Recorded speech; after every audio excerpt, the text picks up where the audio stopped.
brain fog. Yeah. Yeah. Okay. Yeah.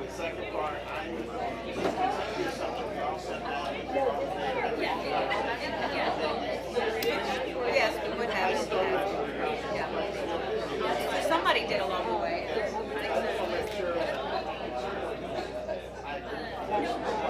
Yeah.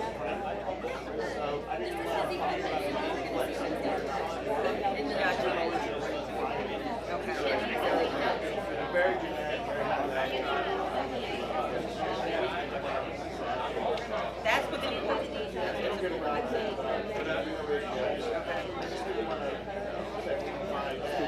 Yeah. Now, I'm sure it's, I glanced at it, I didn't have time to read it. Yeah. I might go wow, but not like wow. Right, they say that a lot.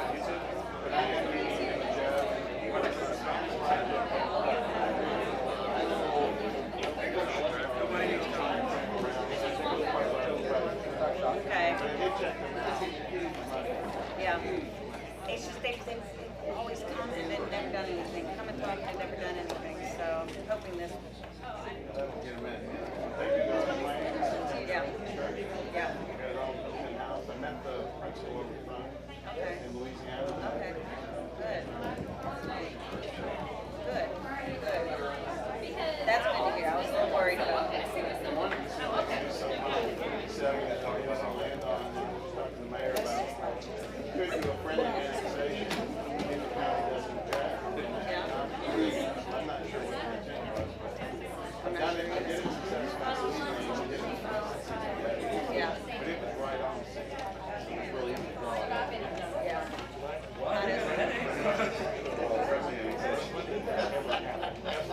That is an oxymoron, but it could happen.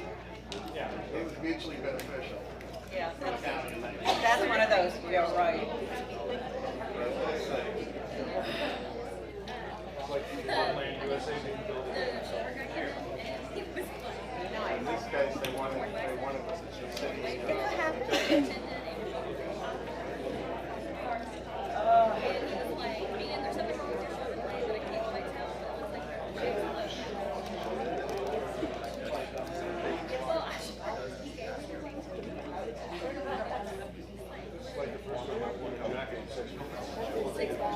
You had to rub that in, that retirement thing. What you say?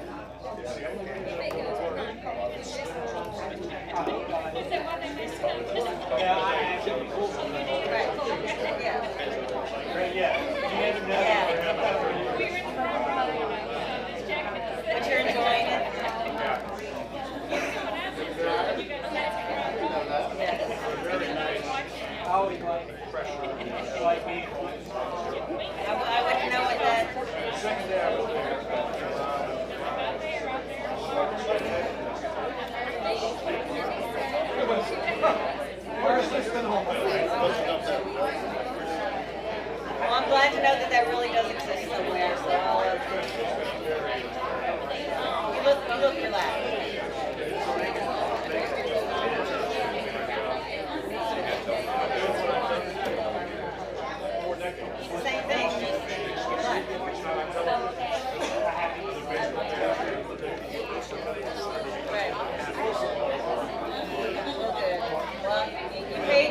So it's going to be.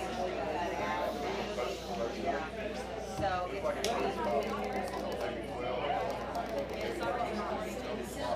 looking at best case scenario.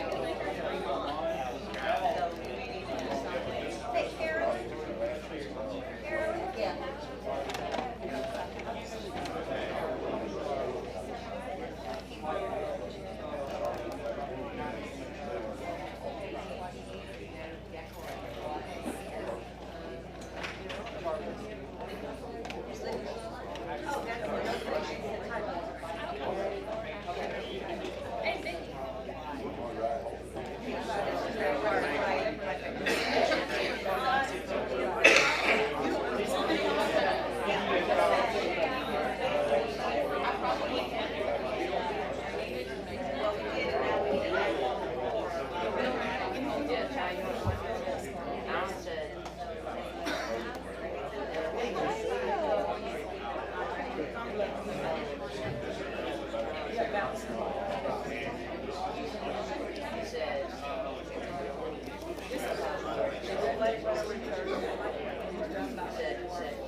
About the business of Ocean Springs City. Praying that you continue to aid us, lead us, guide us, protect us, and show us the way, that we will seek your guidance, that all things done decent in order. In our Son Jesus' name we pray. Amen. Allegiance to the flag of the United States of America and to the republic for which it stands, one nation, under God, indivisible, with liberty and justice for all.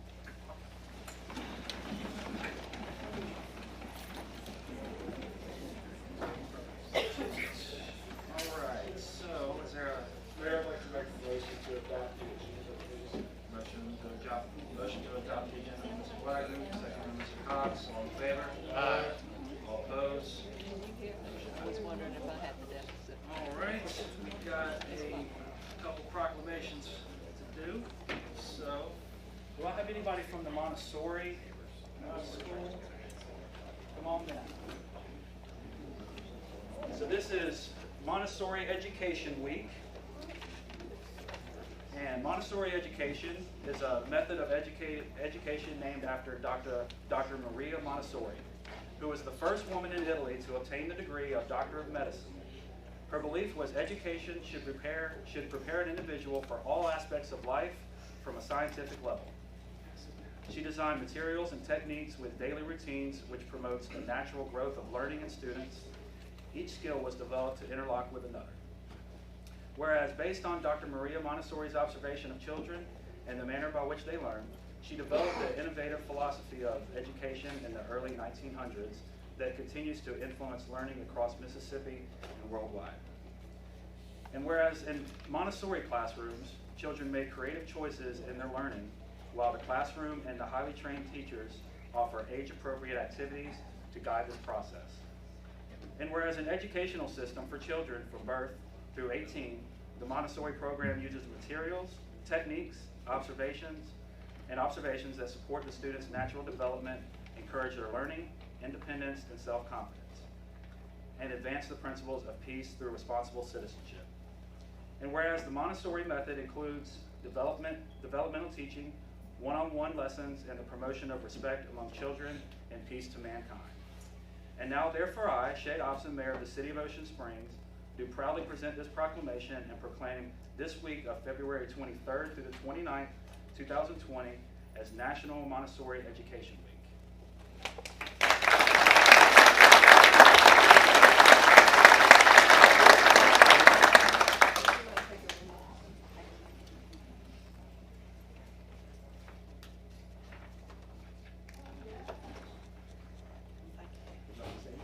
Well, we would like to invite you all to our Bridge Walk for Peace, which will be held next Thursday evening at 5. 5:30. And we will meet at the foot of the Ocean Springs side of the bridge, and we'll walk over to the other side and back. And we'd love to have you all join us. Good. Thank you. Sounds good. Thank you so much. Thank you. This Thursday. Next Thursday. Megan, do you have that information? I will get it. Yeah, go ahead and say it. We'll promote it. Thank you. Yes, sir. All right, now we got some champions in the building, so if I could have the boys soccer team come up front. It'll be a little crowded, we can squeeze in.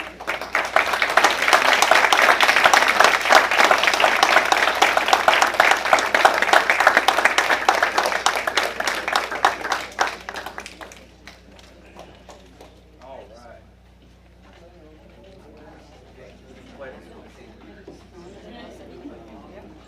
Played soccer when I was little, but never got to as good as y'all did. All right. Big team, come on in. Y'all can fill in over here. I'm tall, I can do it. I play basketball. All right. Whereas the 2019-2020 Greyhound soccer team is undefeated in the state of Mississippi, and whereas averaging 3 goals per game throughout the season, they had 0 losses in the last 35 days of the season, outscoring opponents 32-6, which included top 25 teams in the nation. And whereas they have earned their 2nd state championship in the school's history, we are extremely proud of their hard work and dedication to practice and playing the sport.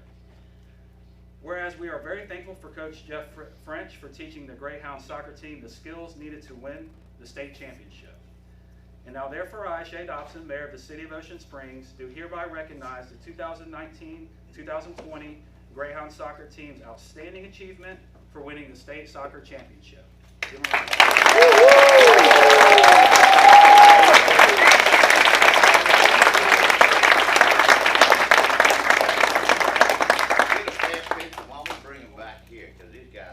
That's right, yeah, let's go. Y'all come on Y'all up come on here. back.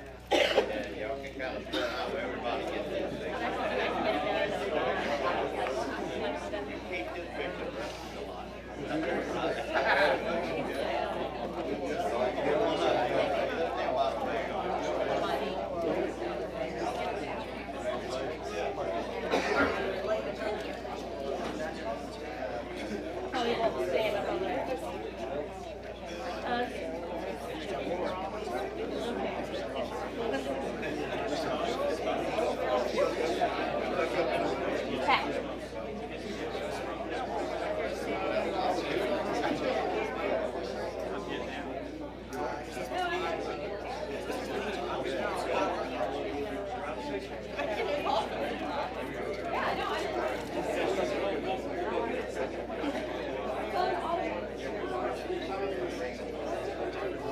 Go ahead, you can stand right in front of me. We'll be behind Coach. Okay. Can't get a picture of you. Just Okay, behind you guys Coach. ready? 1, 2, 3. Perfect. Look straight. Everybody got it?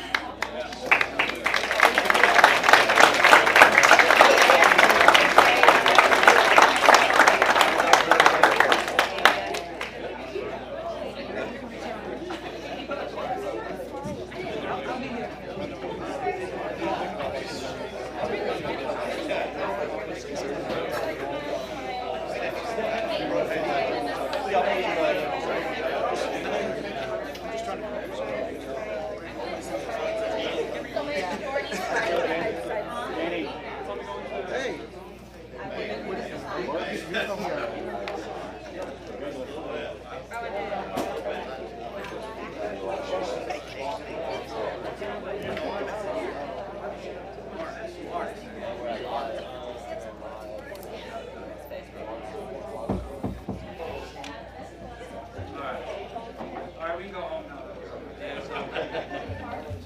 That's it. That's what it is. All right, so we got public hearing, amendment to UDC related to flood damage prevention. Nicole, or Daryl, can you give us an update and tell us exactly what you're doing here?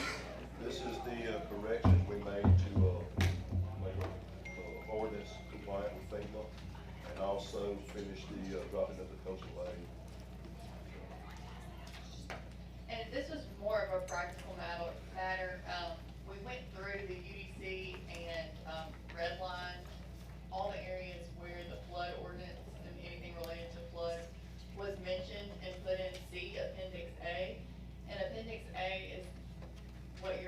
adopting, or what's proposed to be adopted, is a fully FEMA and MEMA compliant floodplain management program. So the great thing about putting it in as an appendix is from time to time, just like we amend our ordinances, FEMA or MEMA should they want to amend their proposed ordinance, I guess you could call it, we could just take out the appendix and replace it with a new FEMA and MEMA compliant appendix.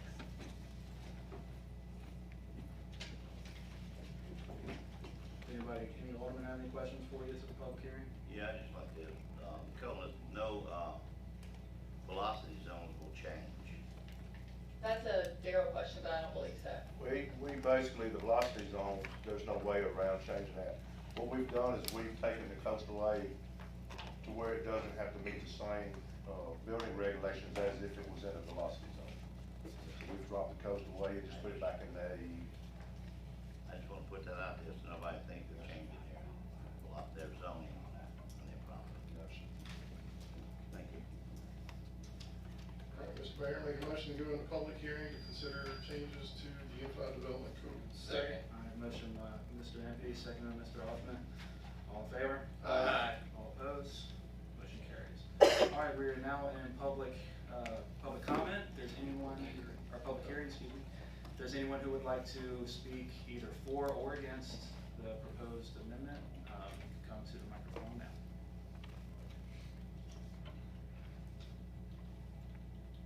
All right, hearing none. Make a motion to come out of public hearing, Mr. Mayor. Second. Motion by Mr. Ampe, second by Mr. Gill. All in favor? Aye. All opposed? Motion carries. If there's nothing else, I mean, this is basically housekeeping. We've been doing some of these all along, just to correct parts of the UDC. I'll make a motion to recommend approval of the amendments reflected in the attached ordinance to Chapter 2, Section 2.16.6, approval criteria of flood hazards, and Chapter 2, Section 2.36, floodplain development permit, Chapter 4, Section 4.14, flood damage prevention, Chapter 7, Section 7.2, rules of construction and definitions, and the creation of Appendix A of the UDC. Second. All right. Motion, Mr. Ampe, second, Mr. Blackman. Any further discussion? Yeah, when does this go into effect? March the 19th. No. If you unanimously approve it, then it goes into effect tomorrow. If you unanimously approve it, and it should say that in the. It does in the ordinance. Yeah, in the ordinance that is proposed, this is, I don't have it before me, but an issue of. It was. No. Okay, that's fine, I just wanted to know. Okay. It's Do we it's need a roll, immediately. do we need a roll call vote on this? or that? Yes. Okay. All right. Let's go. Aye. Aye. Aye. Aye. Aye. Aye. All right, motion passes. All right.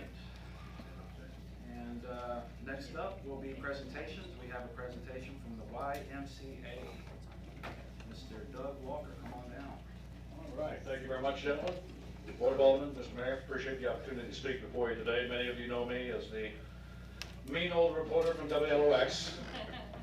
Now I'm just the nice old reporter from the Y. And if I was still a reporter for the television station, tonight might be a historic moment. It could be the lead story tonight at 10 o'clock, because you have a representative from a charitable, nonprofit organization speaking to you tonight, and I'm not asking for any money. Amazing. I'm going to hand out these magic business cards. If you'll pass them down, I'll explain what they are in just a moment. Now, many of you know about the YMCA here in Ocean Springs, what has happened here, what it means to this community. But what you may not know is all the things the Y do.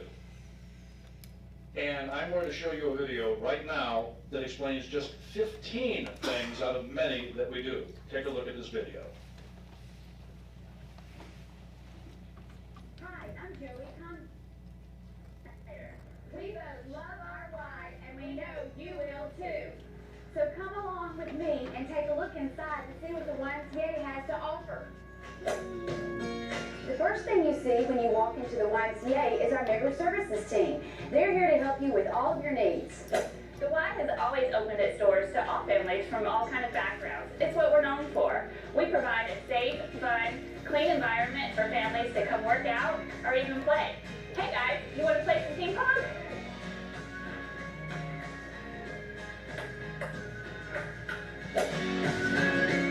In the fitness center, we have the latest and most modern equipment.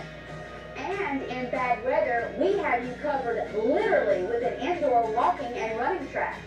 Like going for a bike ride, but the weather outside is bad? No worries. We have plenty of bikes inside for you to use.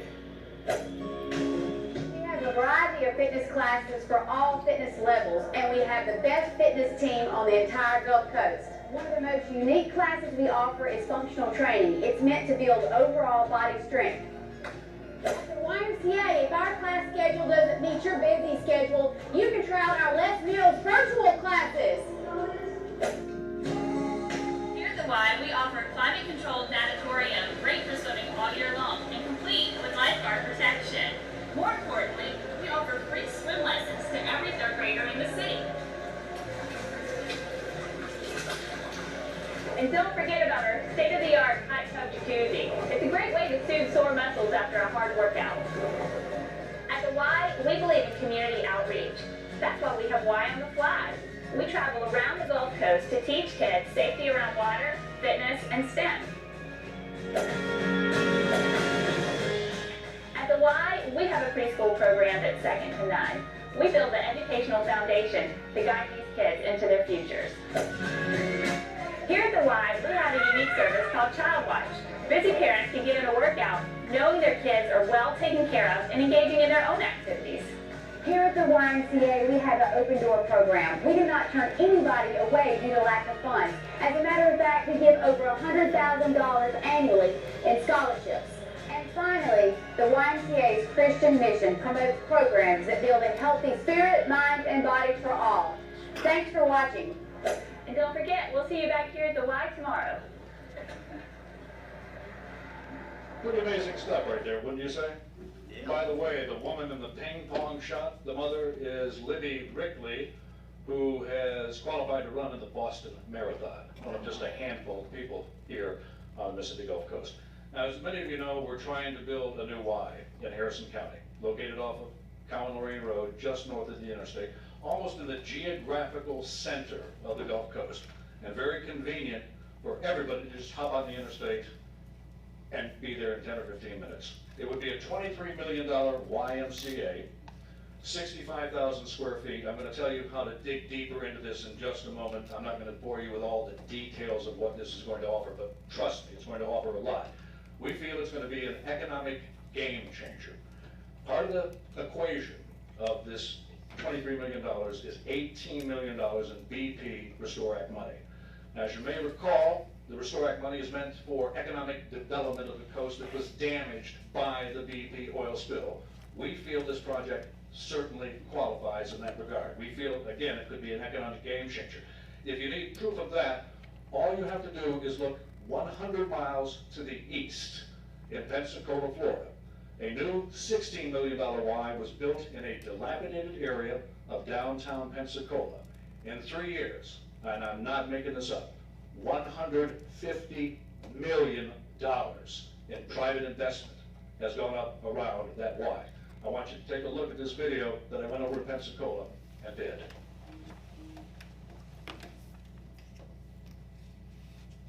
Sorry, I was a little behind. I didn't know that one was coming. That I did. Take two. No, I haven't. It's just, I didn't know it was coming right that moment. This don't happen on WLOF. No, never.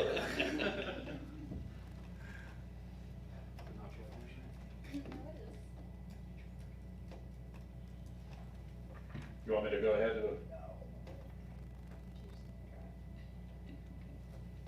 You know this is cutting into my time.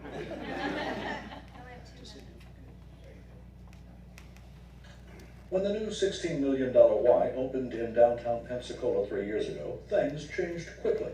Now some 1,800 people walk through the doors every day. Membership has increased from 3 to 10,000 people. In an area of town that had seen better days, those days are gone now. Development is booming. Quint Studer is a nationally known Pensacola businessman, speaker, and author. He explains the boom. Next to the Y, or across the street from the Y, became a 258 apartment complex, from studio apartments to 3-bedroom apartments with some nice amenities in there, with 15,000 square feet of retail space underneath it. That space includes a new parking garage that is packed most days. Yes, this area of town is open for business. That includes the properly posh children's boutique. The new Y has guaranteed success. Lunchtime, afternoon, the swimming activities, all of that just brings families, kids. Pretty much it brings foot traffic walking by the business every day. Inside the Y, managers certainly know the ropes about developing partnerships. Everything is sponsored, from the meeting rooms to even the elevator. There's a reason for that. The community came together. They actually built this Y. They needed a Y. They wanted a Y, and they made it happen. That's what's really different about this Y. Also different, a partnership with the world-renowned physical therapy operation, the Andrews Institute, leasing space from the Y on the second floor. It's been a win-win. People are working out at the Y and realizing, man, my shoulder really hurts. You know what? Let me swing by Andrews Institute and see if they can help me. So it's been a great relationship to partner with the Y and have patients get better, move better, and get back into the community. The 147 employees at the Pensacola Y also have a new outlook. The staff that we have are mission driven, and for them to come in and be in an environment that they have the tools to make the difference in the lives of others is extremely important. If a new $23 million Y is built in Harrison County in the Highlands area of Gulfport, just off I-10, could the same business boom happen here? People want to be around something like the Y. Yes, I think it could happen in your community. Studer also owns the minor league baseball team in Pensacola. He describes the impact of the new Y in baseball terms. This has not been a double and has not been a home run. If you look at the numbers, it's been a grand slam. In Pensacola, Doug Walker, reporting for your YMCA. That's quite an impact in Pensacola. We believe the same thing will happen here. The Highlands area of Gulfport has got a lot of empty space around it. And we believe, truly believe, that if this $23 million YMCA is built, you're going to see new houses, you're going to see new businesses, you're going to see a lot of new things. And as we are now under this one coast mantra, we have to think that way. And I'm going to talk about Ocean Springs in just a moment because I've got good news about there. But let's talk about these magic business cards. If you take a look on the back of them, you'll see a QR code. This is pretty neat stuff. You just take your smartphone, scan that QR code, and it will take you to the My Coastal Y website, where you can have 8 pages of details and all the information about this new YMCA. But one thing I do want to point out, 70 new jobs, a $2 million payroll. So what am I asking for tonight? Simply this, I'm asking for your support. The legislature is going to be voting on this. A local committee appointed by Governor Bryant passed this project unanimously. It went to MDA.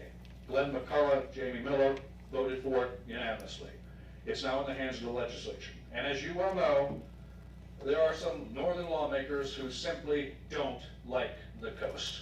And they're going to vote against it because they wanted more than 25% of the $670 million the state is getting over the next 16 years. It's greedy and short-sighted, but that's the fact. So what I'm asking for tonight, gentlemen, pick up the phone, send an email to Hank Zuber, to Charles Busby, to Scott Delano, to the Lieutenant Governor, to Tate Reed, to Michael Watson. Send an email, make a phone call saying you support this project. It's that important, and it really is. Now, before my time runs up, let's talk about Ocean Springs. We're not just dealing with Gulfport. By the way, that vote comes in April. We have some plans in the works for the Ocean Springs YMCA. I don't know if you know this, we have 10,000 members at the YMCA. At peak times, it's getting a little crowded. And that's a good problem to have. So what we are seriously looking at is a 10,000 square foot addition to the YMCA, an additional 45 parking spaces on the west side of the Wesson building. And in addition, doubling the size of the outdoor pool. Now you're probably asking, where's the property for it? Well, here's what's gonna probably happen. It will be an elevated structure over the back parking lot, tied into the back end of the building. Some of those back parking lot spaces will be covered parking, but that's about the only way we can build. But that is in the works. Now, this is not a handout to the YMCA by any means. This is a hand up to the entire Mississippi Gulf Coast. 18 million comes from BP, the Restore Act, but the Y is putting up a hugely substantial $5 million commitment ourselves. And this is going to be a game changer for the coast. So we do need your support. Please make those phone calls, please send an email, and we're hoping for a positive vote come April. If the vote takes place, this project will happen if they vote for the BP Restore Act money. So, gentlemen and Mayor, thank you very much for letting me speak with you tonight. Use your smartphone. I know all of you know how to do that, right? John? Yeah, I'm gonna do it. Yeah, use that QR code to your advantage. It'll give you about 9 pages of information about the Y, including all the economic impact. It will give you renderings, the look of the things, and all that stuff. So thank you again for your time. Appreciate your support. Doug, I'm actually going to be in Jackson on the 26th, meeting with everyone that you named on another issue. So I definitely will put that in their ear. I'm also going to put in their ear that we need Gulfport and Harrison County to support our projects that we have here as well.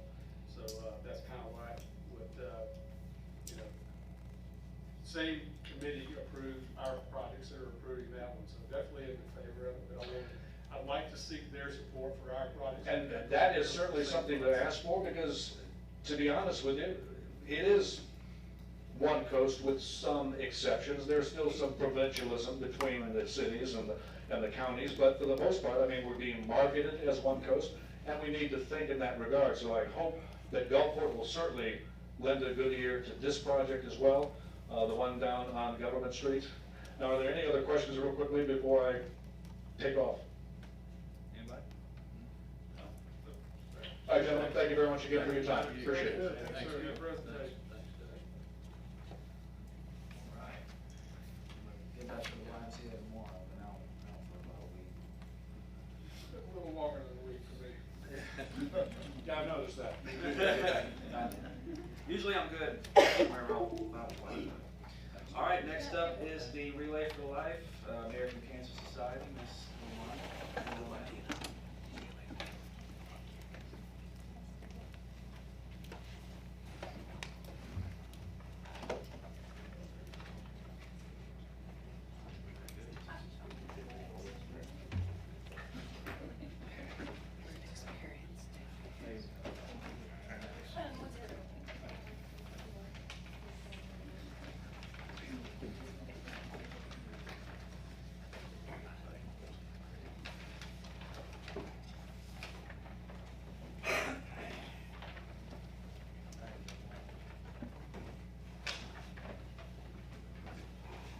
Good evening, my name is LaWanda Jones and I'm the American Cancer Society Community Development Manager for Relay for Life events.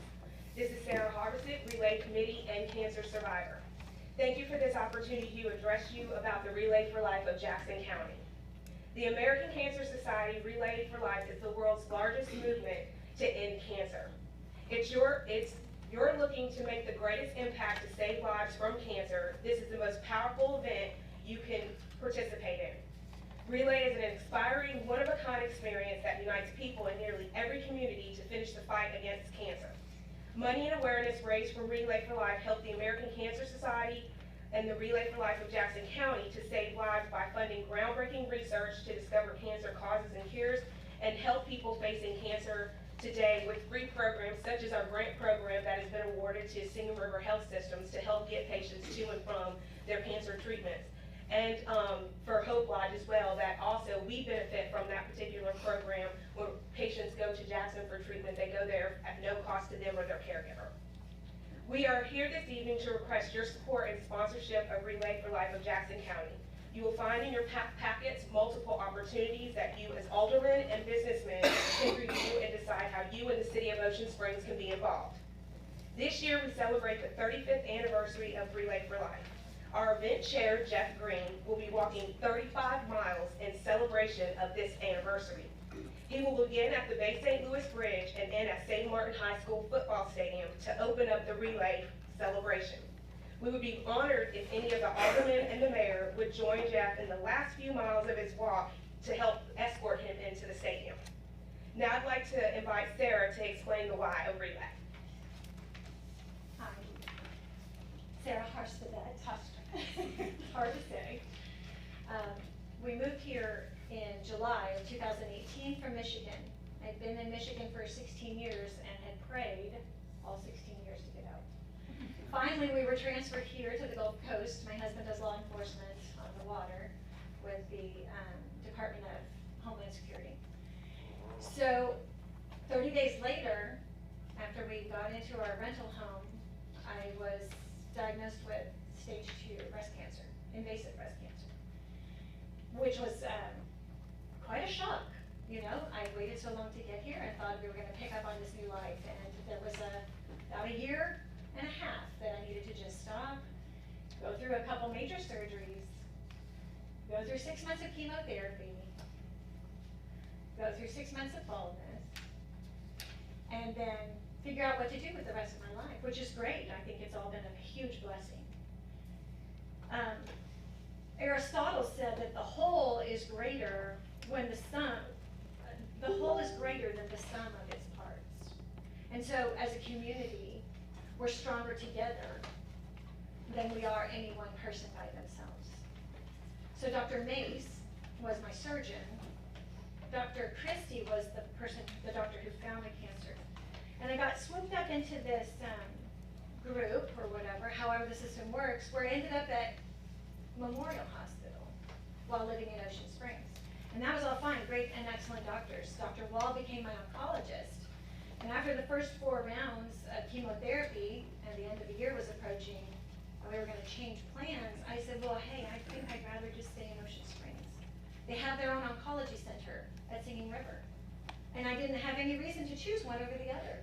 So all the medical records were transferred over, and I started right up January 3rd. I had it in, another chemotherapy treatment. And the community was great.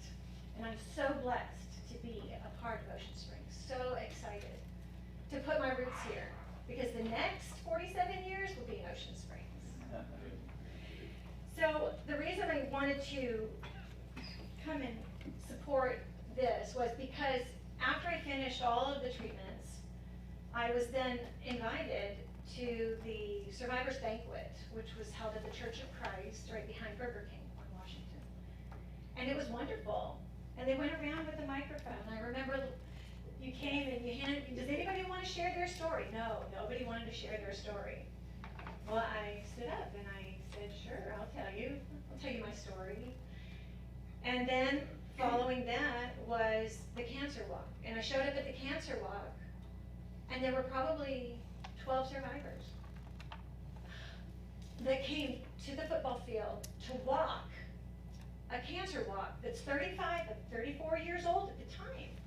And I thought to myself, wow, this thing goes on all over the world, all over the United States. The American Cancer Society was the name in my head that I knew to call when I got that diagnosis and didn't know how to process that. Picked up the phone, cried. They said, you call us anytime. They promote community. They are here in every community in America to help. Every one of us knows somebody or loves somebody that has gone through, or maybe you yourself are fighting cancer. But it's easier to do it in a community than to do it alone. I was a stranger here, but I was treated with love and respect. When I showed up at that cancer walk, and there just weren't very many people there, and the little group of us walked the whole track by ourselves, I thought, you know what? When I kick this cancer's butt, I'm going to go find all the cancer survivors, and I'm going to tell them to come. Because I'm not walking alone next time. I'm not going to walk with 7 other women and men, or 12 other women and men who fought for their lives. So we're here today for you to choose how you want to support the American Cancer Society and the Relay for Life. If you did nothing else, could you please just show up at the high school? Show up. You don't have to spend any money. You don't have to spend a whole hour. Just show up. I don't know if you've ever heard of Brene Brown. She's a great writer. She says in one of her TED Talks that courage is showing up when you can't control the outcome. I showed up for chemotherapy, not knowing whether I would survive it, but I showed up. And everybody who goes through cancer or receives that diagnosis and chooses that route is going to continue to show up without knowing what the result is. But if our community could show up and just walk, just applaud those who are fighting, applaud those who are bold. Let them show up without a wig and show your support. Thank you. Thank you. Thank you.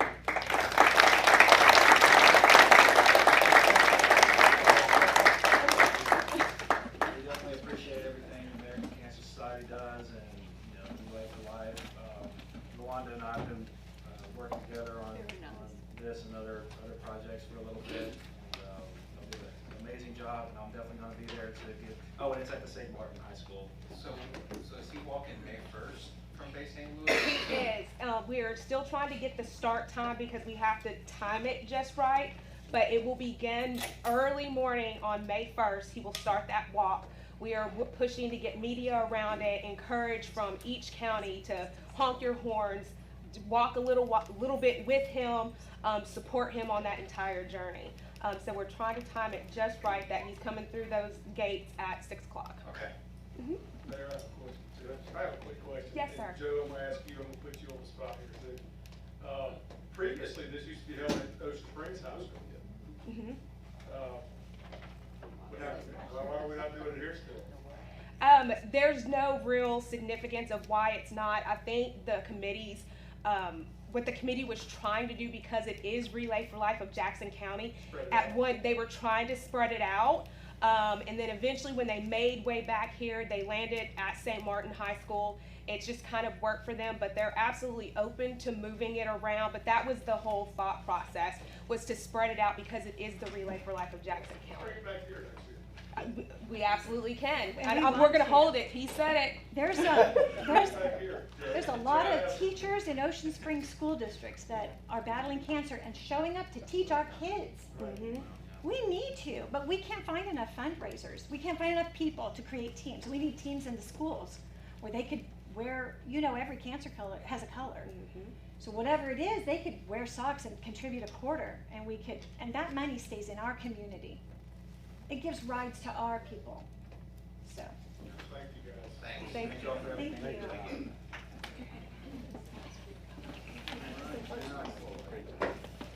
Old business, discussion to reappoint Joe Cloyd as the Ocean Springs School Board member, finding that he is a bona fide resident and a qualified elector of the Ocean Springs School District. So I guess Mr. Floyd just needs to come up, state his name and address, and Like nobody knows, Joe. Okay, yeah. Let the record show. Joe Cloyd, I live at 433 East Beach Drive, and this is the first time that I've been acknowledged as being bona fide, so. I don't know whether it's true or not, but I do live here and am a qualified elector here in Ocean Springs, and thank y'all for the honor that you've given me over the last 20 months or so to serve on the school board. It's been quite an honor. I don't know if everybody here knows, but everybody on the board serves as a volunteer. We're not paid in any way, shape, form, or fashion for our time on the board. And we obviously, like our great city, we have an incredible school district.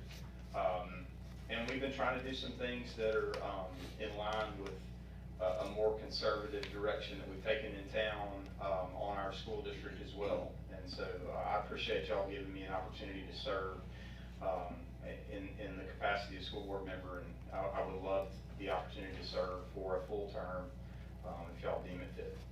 how long of a term? 5 years. 5 years, okay. Well, Joe, I just want to say thank you for being willing to step up and fill that role of the vacant position that was there 20 months ago. It's a thankless job sometimes, we get that, and for you to be willing to take part and be active in the community in that fashion is, that speaks volumes. So I just want to thank you for what you've done and being willing to serve. Yes, thank you. Thanks for the opportunity. Yeah, thank you, Joe. Good job. I'm glad you All right, I'll make a motion that we reappoint, Joe Cloyd to the Ocean Springs School Board for another term. Second. All right, motion by Mr. Alderman, second by Mr. Bellman. Any further discussion? All in favor? Aye. Any opposed? Motion carries. Thank you, Dan. Thank you, Got Joe. it. Appreciate it. Appreciate it. Stuck 5 years. It'll fly by. All right, discussion of donation to the Lighthouse Dyslexia School. We're gonna table that for tonight. We have some unanswered things that we have to, or some unanswered questions that we have to get worked out before we discuss. So we are gonna table that, and we'll move to new business. Authorize the mayor to execute preliminary engineering contract with Compton Engineering for the East Beach sidewalk. Correct, yeah. We voted on that, was it a meeting ago, 2 It weeks? was a few meetings ago, we just, I took the time, as we discussed at that time, we looked through the scope and, actually met and discussed, the requirements with MDOT, because while there's some things that were done in the past, we needed to determine what MDOT was gonna be required to be redone. So we've done that, the estimate for the preliminary engineering is less than I would have typically seen percentage-wise. So this is the contract that we want to go ahead and get Compton Engineering started on the design element for the East Beach sidewalk. Carolyn, when Compton does have the design completed, I would like some form of a sketch for be able to present to the public. Yes. That, and possibly, well, anyway, a sketch at that point in time that will be available for the public to see. Yeah, that's what we had discussed the scoping of it, and so once they work through and see if there's anything that's going to change the aesthetics of it, then we'll work with you to schedule a public meeting. Like a rendering too? Yeah. Overview? Yeah. That's easy. Yeah, that's easy enough, we just need to make sure that nothing's gonna change, as far as how it will look, and then we can work to determine when the best time. What's the rough time frame for this? It's a good question, working with MDOT. We can start tomorrow. We can start tomorrow, but it's a good question as far as completion, working with MDOT. So I would anticipate 8 months, honestly. To get to where we can do construction and. Advertise the project. That's in the process. Yeah. But once we have the design, and even before we bid it out and everything, before we actually have the final bid packet, is when we'll work with you to reach out to the public to get input before we get ready to advertise, so. Thank you. Well, I'll, Mayor, make a motion to authorize the mayor to execute preliminary engineering contract with Compton Engineering for the MDOT STP 9061-00003 LPA. I'll stand a bunch more numbers. All right, motion, Mr. Blackman, second, Mr. Bellman. Any further discussion? Yeah, man, I'd just like to say, Joey, if you need any of to pass any resolution or anything that we can do as a board to help speed that up. Well, I'll definitely come to you. Glad to. If we figure out a way to speed MDOT up, we'll win the I prize. think Rob Black was going up to Jackson the other day. You work on that, Rob. All right, all in favor? Aye. All opposed? Motion carries. All right, item B, adopt resolution for the tax increment financing. This is just to schedule a public hearing, correct? Right. I wish my presentation was as exciting as Doug's. Maybe I'll bring a music video next time. What I have here is the first draft of the tax increment finance redevelopment plan. I invite you to peruse it, especially the findings. It effectively just takes all the information the city has. It states findings that you've stated over the years through your different plans and policies. We'll make this available for the public viewing at the city clerk's office. Tonight's resolution, all you're doing is setting a public hearing for the 18th, and you're authorizing the clerk to advertise 3 weeks in a row to meet the statute requirements. Questions on the plan, the advertisement, the agenda. Where are we gonna have the public hearing at? It's a hearing, we're hearing at 6. Yeah, it'll be a part of the regular schedule meeting. Okay. What's your name? I didn't get Oh, I'm sorry, Lawrence Lyons. Lawrence. Oh, I don't think Mr. Jones. Third development.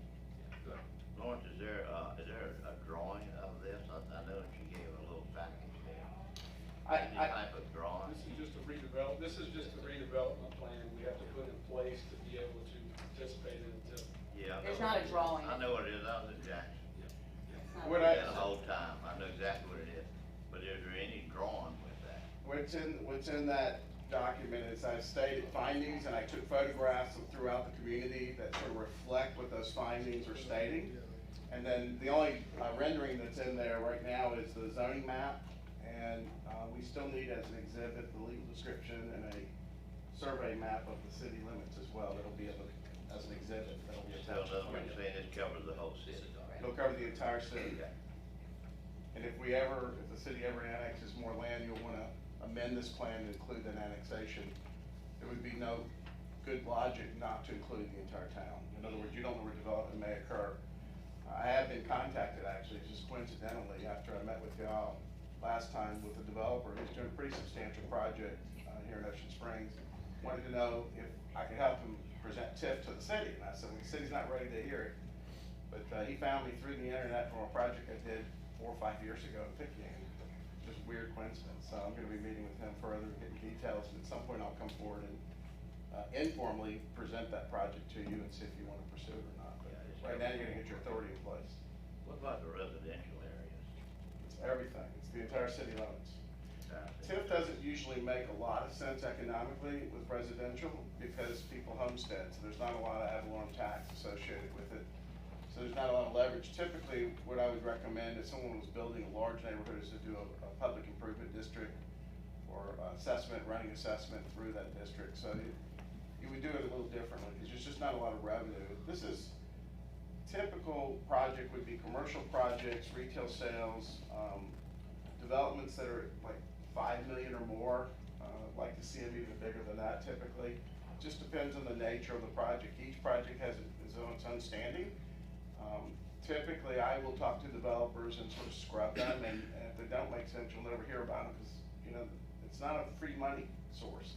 It's a project that can't go forward without the help of the city, and this is your mechanism where you can help Okay, with public infrastructure. Takes me to my next question and last question. What about entities like the hospital, Ocean Springs Hospital? Well, the hospital's a county's entity, it doesn't pay taxes, so TIF wouldn't work. Well, they do pay some. Well, you could They do pay some. If they pay ad valorem tax, you can pledge that ad valorem tax towards a What bond. would the hospital say, Karen? The county owns their, I know, but some the of it they hospital own, told yeah. me the other day they do pay some tax. They have a few parcels. The big parcel, unfortunately, is the county's. Anyway, is that, so that's they pay taxes, that's a qualifying entity then, correct? Yeah, there's nobody would not be qualified. It's up to the city and the county to determine whether they want to pledge some or all of the increase in ad valorem tax related to a project or any of the rebated sales tax that the city receives from the state. Those are the two sources of funds that can go towards the TIF bond. School funds cannot be pledged, just county or city funds. Just depends how much taxes they pay and how big a project. Exactly. Yes, it's that. Whether it makes sense or not.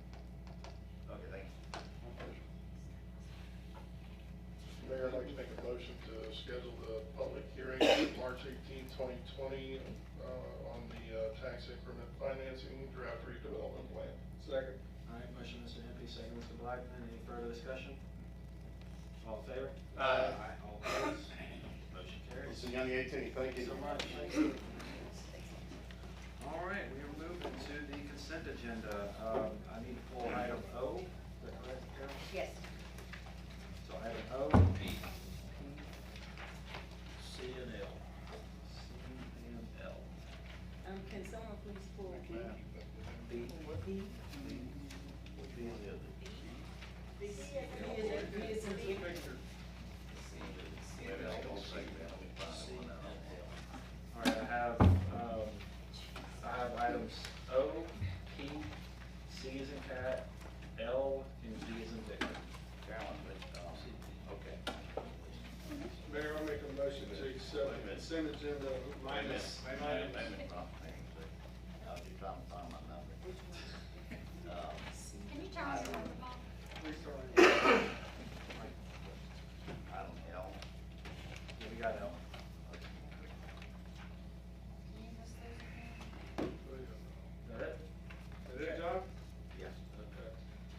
motion to approve consent agenda minus items C, L, O, P, and D. Motion, Mr. White, second, Mr. Cox, all in favor? Aye. All opposed? Motion carries. All right, let's start with item C. Ken, Yes, I brought up item C, not necessarily for the payment of $59,000. I have some questions about the roof, and my understanding is, from best I could gather, that roof was installed and no one could tell in 2014, 2015. Okay, and like I said, we're making the final payment. I realize we paid the contractor, and this is the community bank finance. Anyway, my concern is what kind of warranty. I understand now there are leaks, a leak or leaks alleged right now at this time, and I'd like to know if we have any kind of recourse on the contractor. Ken, all we need to do is call them. This is a new roof. The last time we called them, they came out and inspected the roof. There was no leaks. The leaks were determined to be from the gutter system and the walls. I think that's probably what it is again, but before the quotes that we received to repair the roof, we need to call the company that put it in and give them a chance to come look at it. Let's go, let's do Like I said, it. last time it was not discovered. whose idea was it to call these other guys if the roof has a warranty on it? Apparently that came through the Mary C. That was not through this board. Yeah, I'd like to see the mayor do as you say, Mr. Cox, is go ahead and in writing contact the contractor, ask him to come out and ascertain whether there are leaks in the roofing system, and bring it forward to you or to this board, and then we need to communicate that to the individuals from Mary C. Like I said, we've received complaints of leaks there, so I think we just need to kind of clear this situation up. And that's the last time we called them, they did come out and inspect the roof, and it's been about a year. We haven't moved forward on it, but we were trying to find the leak. So we had a gentleman, he crawled through the attic, found the leaks, identified that it was in the gutter system coming down. And, we were wanting to move forward with repairs, but that's when they moved on it and got quotes from other roofing companies. Well, I just want some clarity and understanding of where we stand with the roof, with the contractor that we paid X number of dollars. Yeah, I mean, if we They will definitely come out. There's not an issue with them. Let's do it. If we have some roof leaks, we need to get it taken care of for sure, because it doesn't make things better. Well, I agree. Let's start the ball moving, because we've got, Mandy. I think we tried I mean, that was a pretty good rainfall when it started leaking. And so, I guess y'all contacted the insurance company according to the email. They said that was not, Well, that was about Tony Jim and City Hall. what about the Mary C, you didn't include that into the insurance? No, I didn't know about that. Oh, you didn't know about the leak? Oh, okay, I have to get somebody to look at the roof and see if there's storm damage. okay. we move forward, I'd like to see it done. Yeah.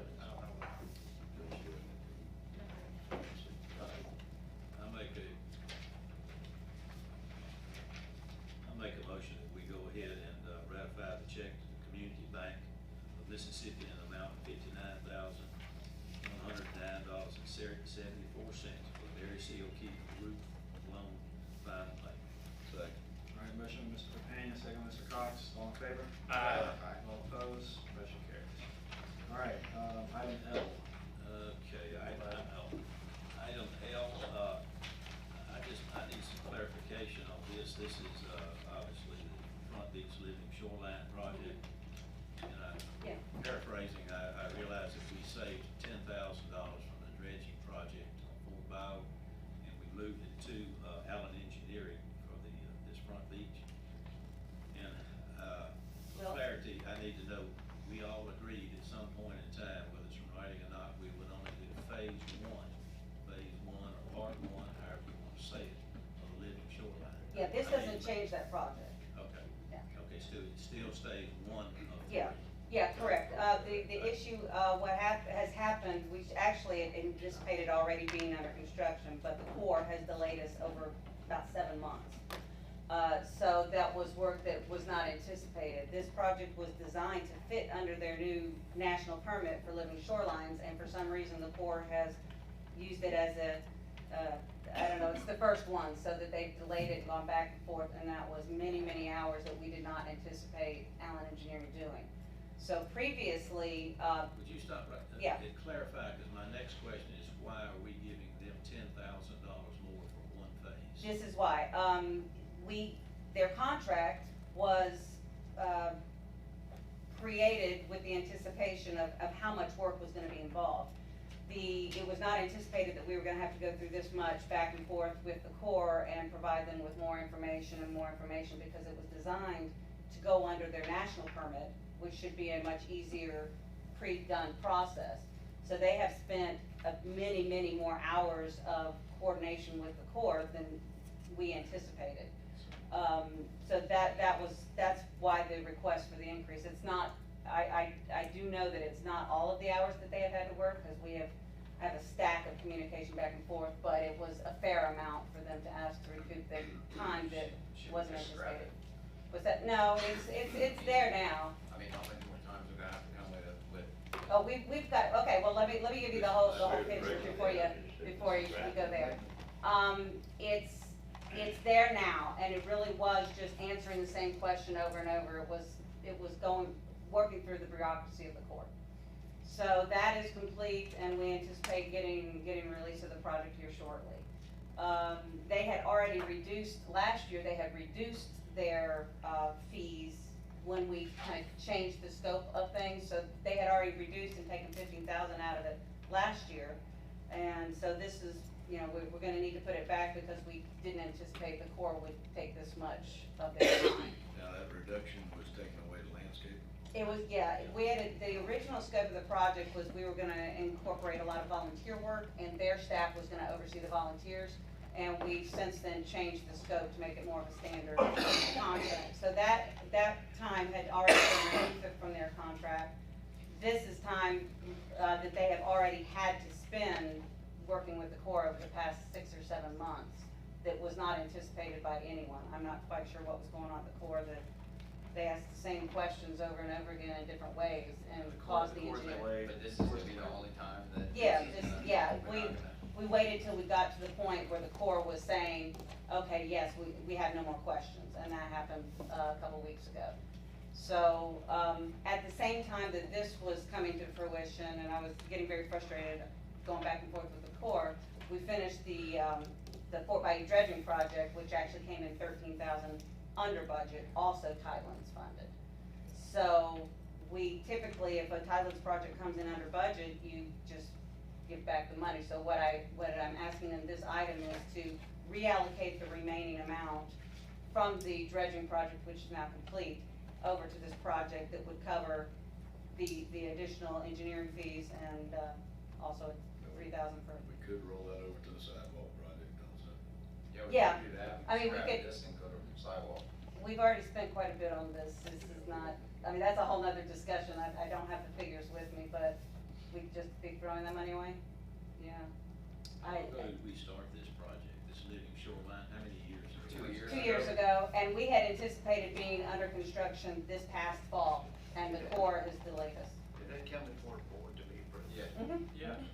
Yeah, and this is just the area right there next to Fayard's, to stabilize where that scouring happens by Fayard's property. Mhm. I'll make some comments on living shoreline. I know when y'all, first, you did a good job on doing it, Carol, don't get me wrong, I'm not, Right. no wood chopping, nothing, but, that it first started with 600 feet of marsh grass to be planted on the front beach. So we toned it down to just 200 feet. And it's going to lose 200 feet of the beach. And by the way, I'd like for you to get a drawing. I'd like for the Board of Aldermen to see a drawing of exactly what's gonna go on the beach. It's been a couple of years, but it has been Yeah, submitted we to you need to before. look, in case we wanna make any modifications, especially Rick is in his ward, and Bobby on that lodge, in case we wanna make any changes. Yeah. Cause we gotta answer to the public, why y'all do that here? You know what I'm saying? I mean, we just. Right, and as a result of going back and forth with the Corps, I will say that it wasn't reduced in length, but it had to be pushed back some. So it's been altered slightly, and I can bring that to you the next, yeah. I'll email that to I think everyone. the first phase goes out like 25 feet. Yeah, it'll actually reduce the length of the outfall pipe and brings the grasses around the outfall pipe, similar to what you see on East Beach, where you have the grasses growing up around there. But it'll just be in that scour next to Fayard's, and it'll reduce the length of the pipe and include some oyster ball structures that will help filter and reduce siltation. And this needs to be coordinated with the county. Yes. Because they will be addressing that outfall, and I Yes. think they had discussions about that outfall. Yeah, I've been asking for an update on that. They I were haven't talking received about one. upsizing the pipe, or whether they Yeah. can leave it like it is, so we need to make sure we Yeah. coordinate with that. Yeah, I've been asking them for what they intended to do, and I don't think they had decided yet, but since we didn't know, we're gonna have to advertise this once we get the Corps permit. So once we actually have it in hand, I'm gonna get a revised timeline from the engineer, and I'll bring back a presentation. Sure, I'm interested, is that 200 feet, can that be contained? In other words, 10 years from now, what is 200 feet gonna look like? Well- I mean, I know marsh grass, I've been around my whole Yeah. life, I know how it grows. Well, Yeah, it's the way it's designed, the way I understand it, because I asked that same question.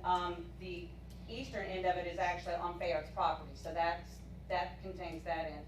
On the western end of that little scour area, there is a material that is, where the grass is planted in to help stabilize it. Beyond that, it's just sand. So that should probably scour and erode just like it normally has been, but it will only hold and stabilize where that artificial material is under the sand that will hold the grasses. So it's not anticipated that it's not something that will organically spread, because that is a point of trauma and scour, naturally anyway. It's So- actually designed to help the runoff. Correct. It'll With filter this the new one out system as that well. the county put in, yeah, Mhm. do we still need, It tackles different elements. The counties handles the sheet water flow off, and this is actually more designed to get the title.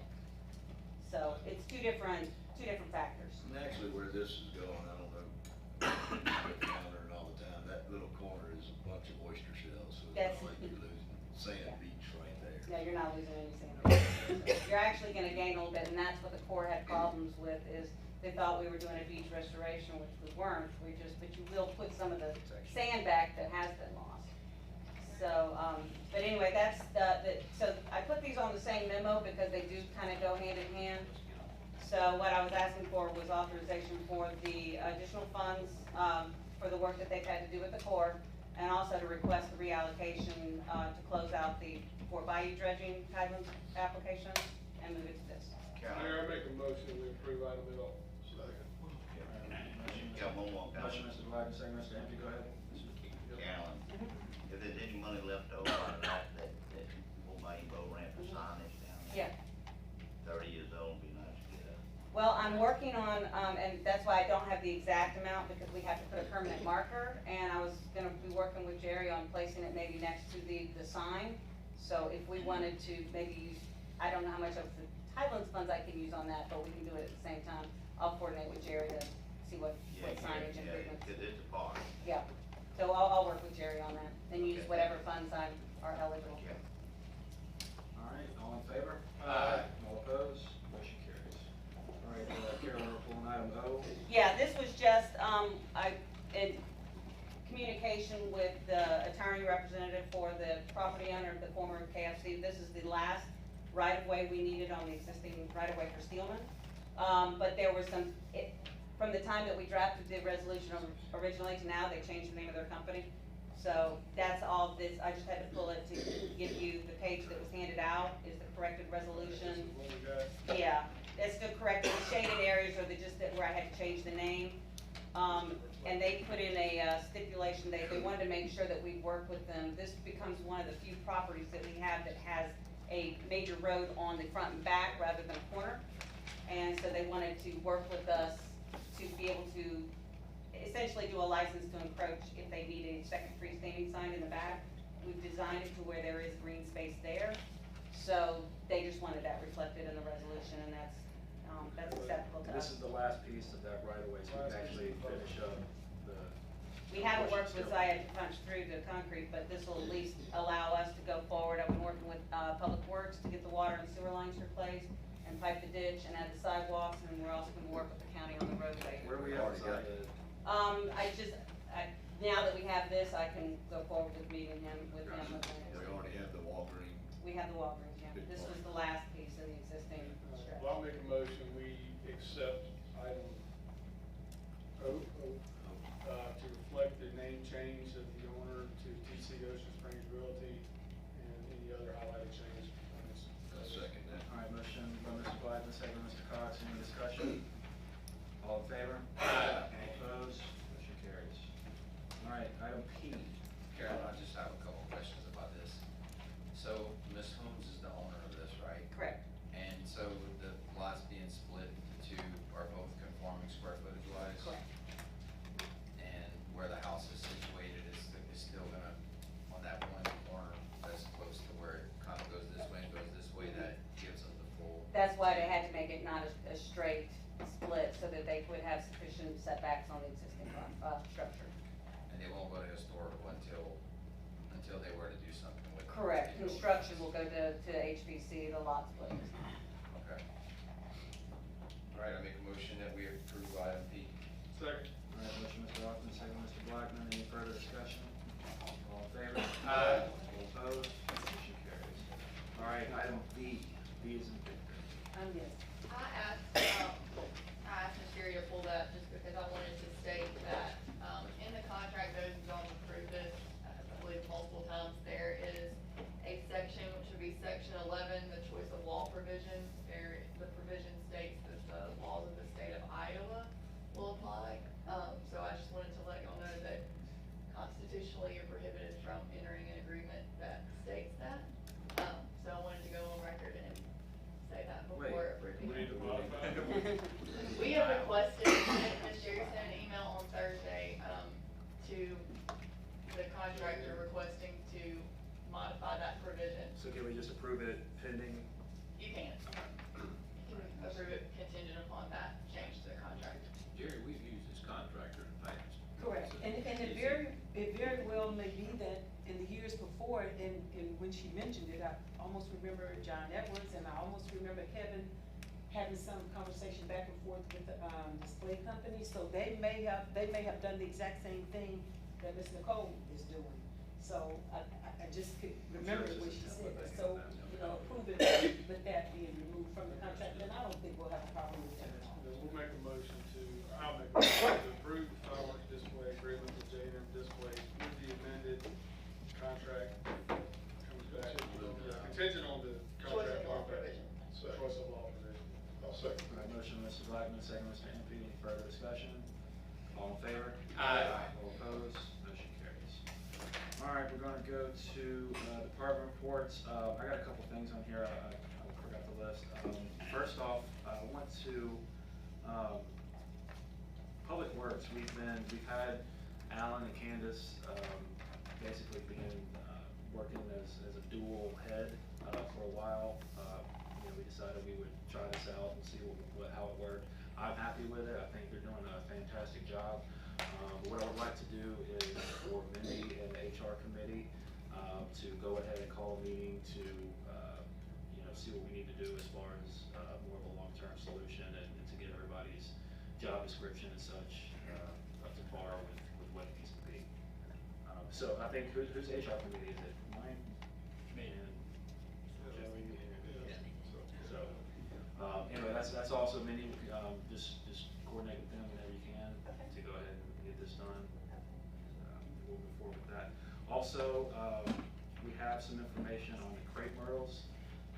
Megan has done a good job at, looking at a couple different options, so you wanna tell us your findings?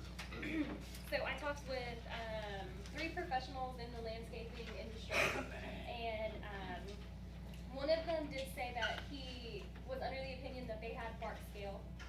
The 2 other ones that I talked to said that they believed it was city molt and some very small aphids. Is that how you say it? Aphids, which are just little tiny bugs. So the two that had thought it was the mold and the aphids, gave me a quote actually, and I don't know how many treatments it would need. It would really depend, because some trees are worse than others. But to do all 777 trees one time, they were gonna charge a little under $3,000. Now, if we were gonna treat them for the bark scale, which is initially what had come to our attention when this all started with the crepe myrtles, I don't have a quote from a person to do it, but if our public works department does it and we buy it for one application, we're looking at about $5,000. And I do know that that one will need several applications, and you have to do it at the right time of the year. I wonder, and I think we need to pull some of them up. There's frankly too many of them. So do you know if Do they scrub those things? So, I can scrub them inside on. so all three of the professional companies I talked to said that there was poor drainage, there was overcrowding of them, and they definitely agreed that for the benefit of them as a whole, that some did need to be removed. It's the only thing that keeps the drivers in their lane though. Yeah, they go right through them. There's a new one knocked out every day. It stops them. Every day there's a new one knocked out. So I personally went out to the median, just to see kind of what I could see looking at it. And, you can definitely tell there are some that look pretty good and there are some that are terrible. So it really depends on the tree. I don't know if maybe we would take out the ones that had it worse and try to treat the other ones. That's what I was gonna say. What we need to do is figure out the worst ones and pick the worst ones in the correct spacing that need to be taken out and. Well, they need thinning out anyway. It seems like the wetter spots is the worst ones. Just about Spots what are you always could dig worse. them up and plant them. Well, I haven't looked at that option, but I could definitely get a price on it. So what do y'all wanna do? It sounds like What's the price, wait a minute, what's the price for trimming them? I didn't get a price for trimming them. This is treating just them. for treating Tree, I them. was in a tree, wasn't it? So there's two different, I think it was, last There's- time we did, I think it was 8. No, it was 10. there's two different things that we can treat for. So the person from Mississippi State that the mayor and I had talked to, and he came in and he talked to all of us, believes that the reason the trees are starting to look at the way that they are is because they have something called bark scale. The two other professionals that I reached out that are locally to the area did not think that it was bark scale causing them to look like that. It thought it was mold and the aphids. So that's why I wanted to bring it to you guys to see, one of these solutions is only gonna treat one thing. There's not one that treats both at the same time. Well, So, we can't make a decision, I mean, if we spray them and nothing happens, we done wasted $3,000. Are either of them, are either of the conditions fatal to the trees? no, Okay.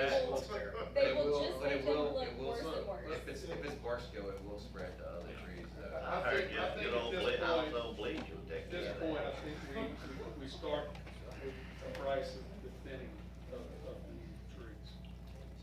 That needs to be the first thing done, because they were planted way too close together. Anybody who knows anything about horticulture knows that you can't plant trees that close together without problems, So so. why don't we let, the mayor go out and get a price on, Thinning, yes. trimming the back and then, eliminating some of them.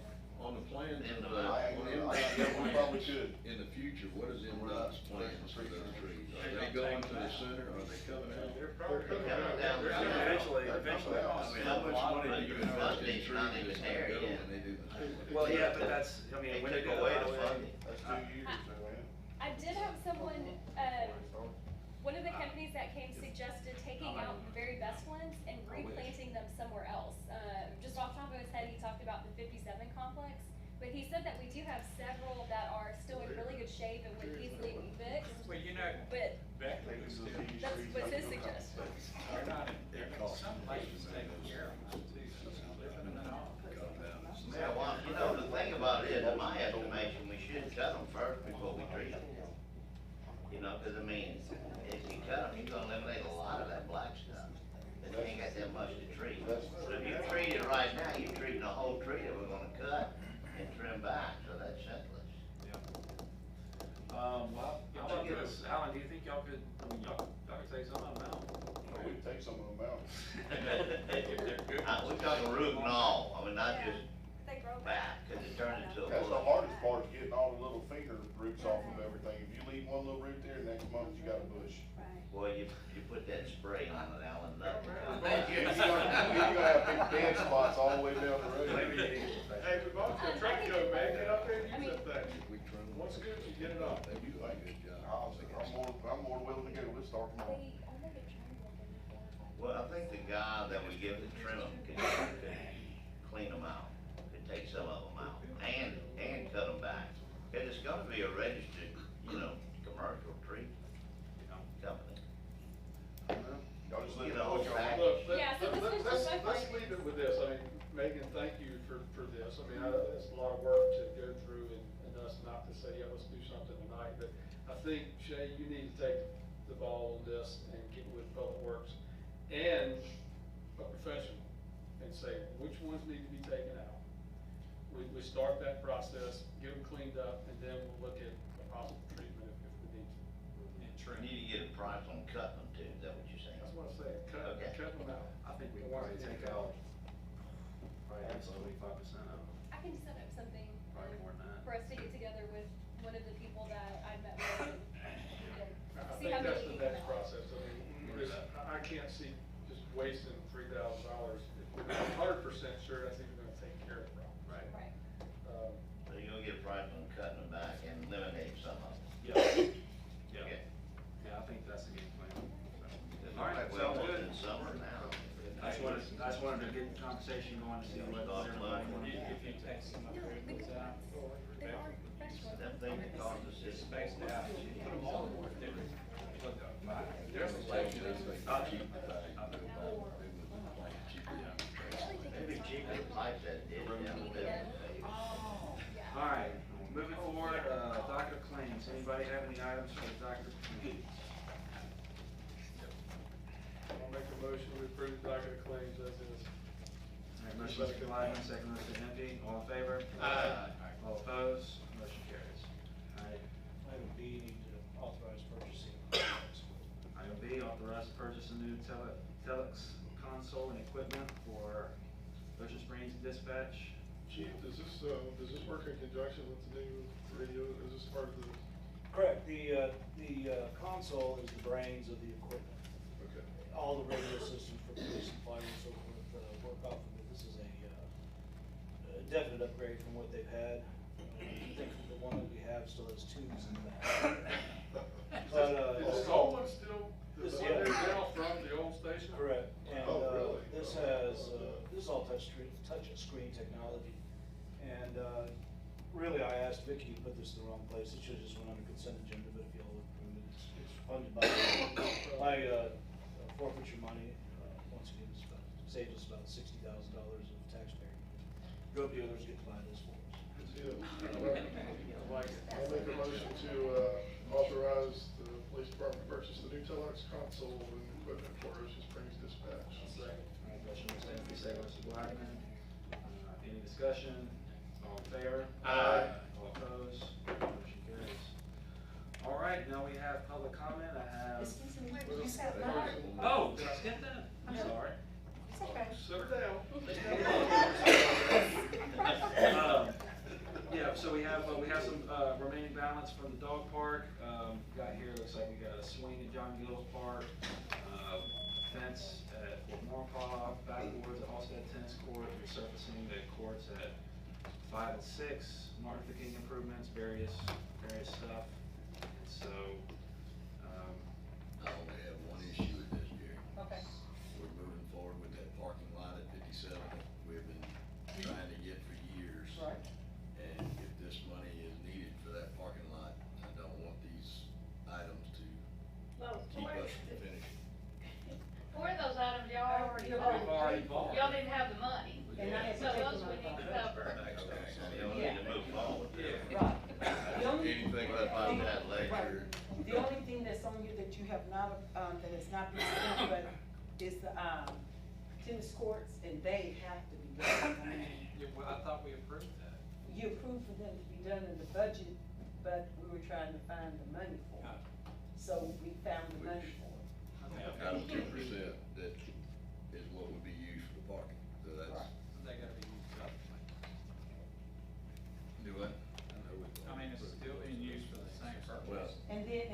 and also on the MLK, we would have to have that to complete that, new pavilion, because we've already issued a purchase order, which we did budget the money for that. We've issued a purchase order for it, the company has that, but when, Huffy goes to build those restrooms, we wouldn't have enough if we don't get this additional money, we wouldn't have enough. And I'm fine, all this needs to be done. I just wanna make sure, and I believe we're gonna have enough budgeted, but. We're not going to touch every it, little bit. Patty and I met, we know that that money's there, and The we're good not news I necessary. received today, and I was gonna do this in Alderman's forum, but I'll tell you now, I got a call from the county and they approved the money to start the parking as soon as the weather permits. Good deal. Until I went that way. Yeah, those are really rude.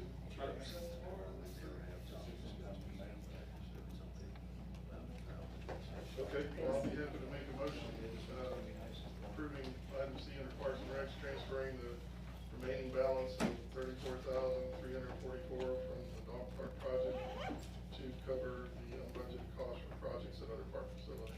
All right, motion by Mr. Hughley, second by Mr. Blackman. Any further discussion? All in favor? Aye. All opposed? Thank you, guys. All right, now public comment. Have two people, Mr. James Lewis, come on down. Good evening again. I have a serious concern, because sometimes I go to Walmart early in the morning, and I've already talked to Rob about these stop signs in the Walmart parking lot. You can't see them. They're faded out. And I don't know if you're out there when it's raining real hard, or when it's foggy, like beginning to get tonight. It's just virtually impossible to see those signs. And that's very dangerous, because I almost got hit on several occasions, going right there where coming in from McDonald's and going to that first stop sign, and you look at it, and if it's raining, or if it's foggy, you can't even see the sign. And then people are just driving. And then that's just on the bad day, on a normal day, they do the same thing. They run them because they're faded out. What about the striping, James? Have you noticed the striping? Yeah, striping is a piece of work too. I didn't want to. Alan, correct me if I'm wrong, without sleep, my response to you was, I believe that's all private That's all property private and property. privately owned, so Yeah, everything else we'll is have to owned reach by out to private. Walmart and see. Yeah, if we they'd can have to write a absolutely- letter to Walmart. I'll reach out to them and. It's a safety talk to them for concern. Sure. They're not a standard size either, they're kind of. Right. Small. Small. Also, on the same token is that coming down Government Street, early in the morning, we have a lot of people that utilize the YMCA. We got a lot of people that are not running on the sidewalks. They're running on the streets, they have no reflective gear on, and somebody's gonna get killed. It's an accident, just is waiting to happen. And we got kids riding bicycles in the middle of the road. Somebody's gonna get killed. Chief, can a pedestrian run down a right of way in the road? I'm sorry? Can a pedestrian run down a road, any road in Ocean They Springs? can, but by statute, roads are designed for motor vehicles and I'm sorry, sidewalk. can't hear you. Roads are designed for motor vehicles and sidewalks and so forth for pedestrian traffic. So it's against the law. By statute, it is, yes. Well, we've talked about doing some improvements over in that, right, for the YMCA and improvements for a little bit anyway, so we'll go to the drawing board, see what we can do to make that safer. I mean, like I said, it's an accident waiting to happen, and then somebody gonna try to go back in and sue the city. Oh, that happens. Well, it wasn't properly lines and stuff. Well, nobody told me I couldn't run in the road. Every Thursday. We do have a lot of roads without sidewalks and people on Yeah. the roads, so where does that play? But the key thing is they need to have reflective gear on so a person can see them. People running in dark clothing, and all of a sudden you right up on them like you see it before you see them. Thank you. We'll work on getting some, we'll work on getting some more lights and then, and I'll talk to Walmart, sure. We're gonna see them tomorrow. All right, I have Mark Erica.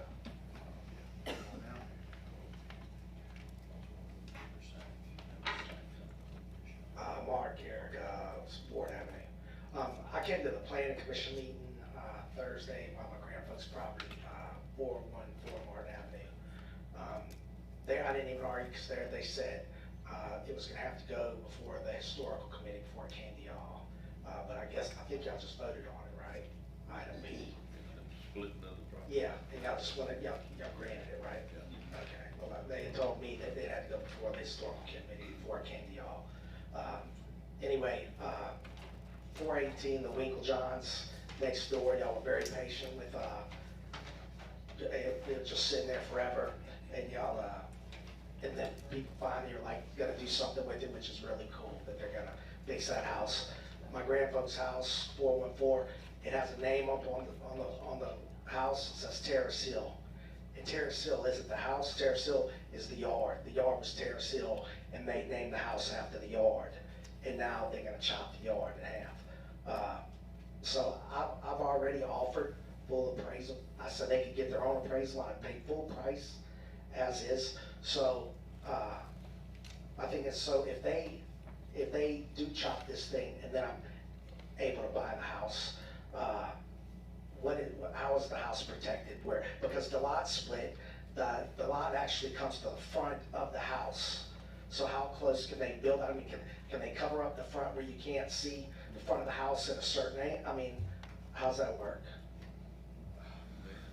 I'm looking at the drawings. Right, if the second lot that's been created would have to meet all the setbacks and standard requirements, the HPC looks at the form and the aesthetics and make sure that it matches the historic guidelines, but the footprint of the house would have to be 25 foot back and 10 feet from the sides, just like any other home.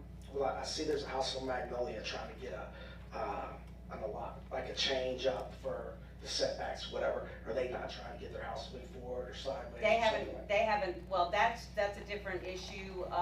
We have the adjacent properties and a live oak, so they had to go through a variance for that. We have not received any plans or anything for this house, so I can't speak as to what they might wanna do, but house plans would be processed like any other single family house. We'd look at it. If they're not asking for variances, it would have to comply with the 25 in front, 10 feet on the sides, but it would have to go through HPC for aesthetics and compliance with historic guidelines before it could even go to building department for a construction permit.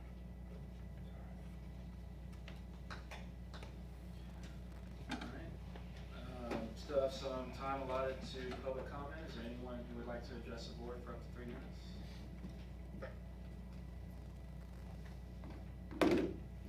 All right, so on to Alderman's Forum, Mr. Gill. Yeah, man, just want to discuss something. Rob and I talked about it earlier today. In the last budget, we had a number of departments request people. I think we settled on, what I understand, I thought we settled on 3 for the police department, 3 new people, and then 1 for landscape. And then, from what I understand, it didn't make the budget, or was it? The landscaper didn't make the budget, or he wasn't hired, and I remember distinctly talking about it up here in the meeting that that was our agreement on who we were gonna hire in this budget, in this year's budget, 1920. And so, I don't know, I just, For all the landscaping was for Public Works. Yeah. Exactly. And so, I remember talking about it up here at the board, and What happened now? We never got the position, never was. It's never budgeted. Wait, hang on just a minute, so y'all added Frank, and then you added another one, but y'all kept them in street and was gonna use them in landscaping. Y'all had the choice on whether to put them in landscaping or keep them in street, but some of the year, they used them more in street. well, wait a minute, now, we had discussed it that it was for landscaping, not either or. From this board, I remember discussion up here. Well, they've always used some of them from street in landscaping, because that way they use them more in mowing and all too. I don't know if they really wanted to have 3 in landscaping, just that let's do landscaping. Yeah. Well. But there was, they added, and then we added the yard guy. So there was some added positions. from the previous year to exactly tell you that, I think Frank and Cockerham took somebody else's position. No, Mr. Franks was at it, but he came on as a part-time temp, and we turned it into a full-time budgeted position. Okay, well, we can't, you know, we can't back up what's already happened. But Alan, if you get, Mike Hale and them some help, it would help everybody that has landscaping. Well, they I know. definitely need help, I agree with you 100%. I don't know where I can get it from. Well, no, okay, Patty just said it, you know, that the agreement was. I can take them out, I can take them out of. To use a landscaping guy for mowing I grass. can take them out of street department, that's just gonna make street department. yeah, a he can person transfer better. him over there if that's what y'all want. I mean, we can go back and count them and see how many there are of each. Then we hired young people, or attempted to hire young people during the to summer. offset that, just like we did Yeah, for the summer. yes, sir, just like we did the grass guys. Yeah. We tried to have both. I think they might have struggled to keep them. Is that right, Alan? I think that's one of the problems. Or y'all could choose to transfer someone from No. street over there, but that kind of, Well, no, I just, you know, was under the impression that he was gonna be hired as a landscaper at this board. And then, now I'm finding out that somehow between the board and y'all, it got changed to either a person in the street department or a landscaper. So I don't know where, you know, I mean, Me and Miss Patty this need to go board and see what we speaking have. and then y'all doing what y'all did is two different things, so. well, I need to go I back don't and like count that. them. Well, I need to go back and count how many street had 3 years Yeah. ago. It's kind of hard when they're coming and going. Well, Only way we can do it is go back and see what I they did. understand you can flip him back and forth, I do understand that. But, right now, Alan, before the mowing season, can you give, Mike Hale some help? I'll give them somebody more. Well, give him somebody that, I mean, I One know you gave conversation we had, John, I know too, yes, I agree 100% that was discussed to bring somebody in to build the landscaping crew up. But we did have a discussion too of days where street department was slow. Yeah. Pull somebody over and put in days that sewer department slow, whoever's slow that day, throw them in landscaping, let's get some things done. So, I mean, just, you know how to do it, you know what you're doing. I'll shuffle some But people you around. remember that conversation. Yeah, well, I'll give it tomorrow, we'll figure out what happened. No chance on MDOT coming to light this year with their program on. I haven't heard, I We'll get me sincerely started on haven't. MDOT. Yeah, it was one of their discretionary programs that died a few years ago. I know it's a long shot, but I mean, But, I knew it but was when a you go long up to shot, but I Jackson, would that, ask. when you go up to Jackson, that's a conversation that you can have if they would put that back. Well, we tried to run that program on our own kind of, Ricky, but I think Alan and them still struggle to get young people that wanted to work. They don't want it. We were having No. trouble even with them. You back spend then. more time leaving it over than you do actually Yeah. getting work out of it. Yeah. Yeah. But the good thing about the MDOT program is I'd it like also to have gave us my money for inmates back. materials. Thank you, Alan. All right, man, let's, I got some things. Lawn care bid, is that out? Yeah, it's, February, was it March March 10th? 10th, March 10th at 2 o'clock, I think, is the day That's they're the gonna open. open. Yes, sir. Okay. And then, Robinson, I know today, I sent an email about that one, and I heard from Richard, he said that the people there got really disrespectful and started like saying a whole bunch of stuff, and really, we gotta do something about that house. I mean, I feel like we've been way more generous than The burnt anybody house? could have, yes.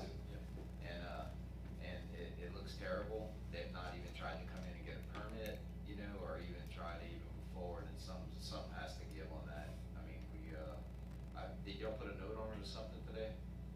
He's writing, he contacted the owner by phone, he had a phone number, and he's actually sending out the proper letters, to, you know, basically let them know that we're doing the hearing on it.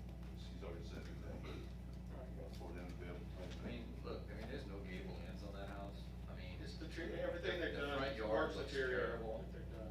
Well- The brick are scorched. I mean, it's just, looks terrible. So when's the date for that? He hasn't said. Yeah, he's going to send, he's contacting you.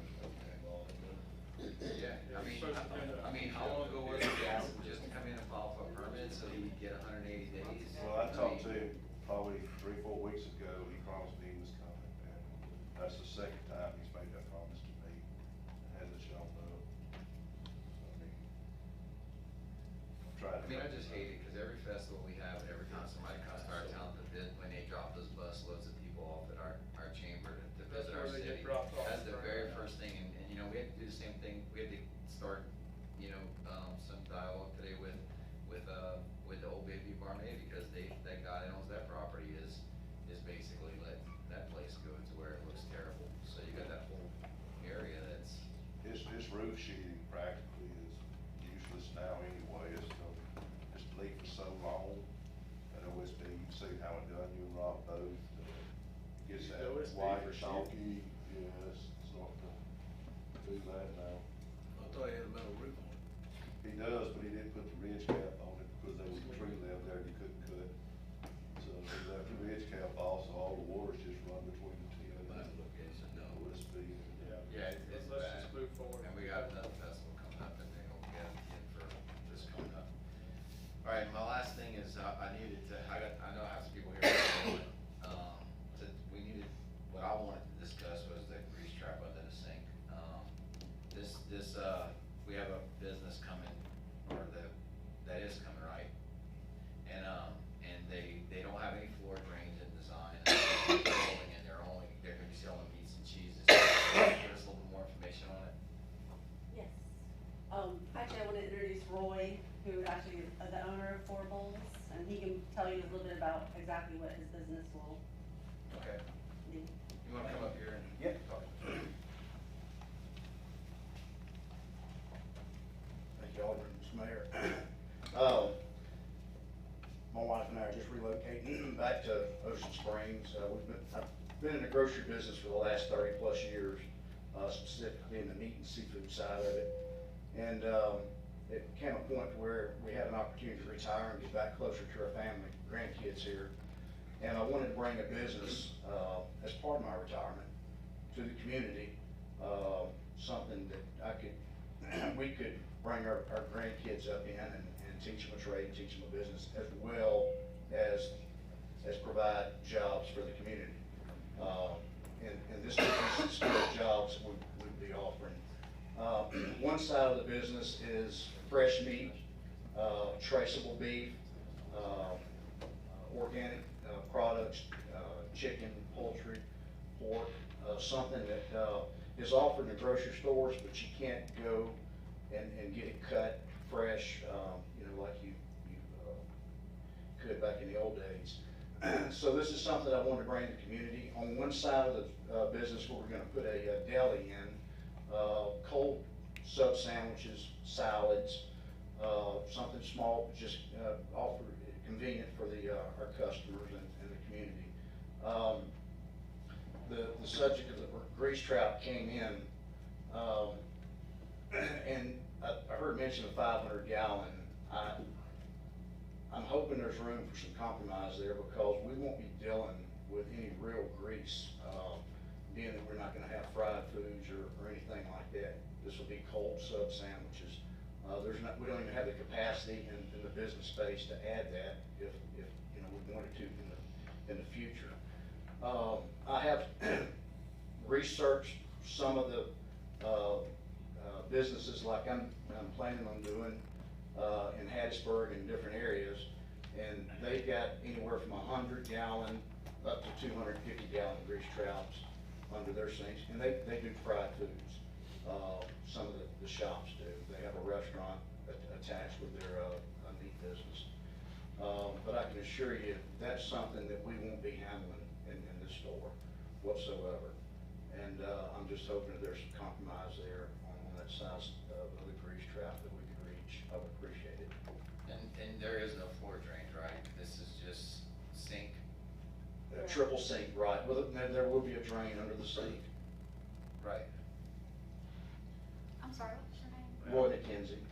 I thought we had changed that ordinance, to allow, variances in the grease traps. Well, the ordinance has a definition, I believe, for it under sink, but I don't think there's a provision for it, right? Am I right, Rob? This has been a sore subject for 10 years. Yeah, and I've talked to Tracy at the inlet, and, I've gone around in circles about this. I've talked to folks, says that, absolutely we need to change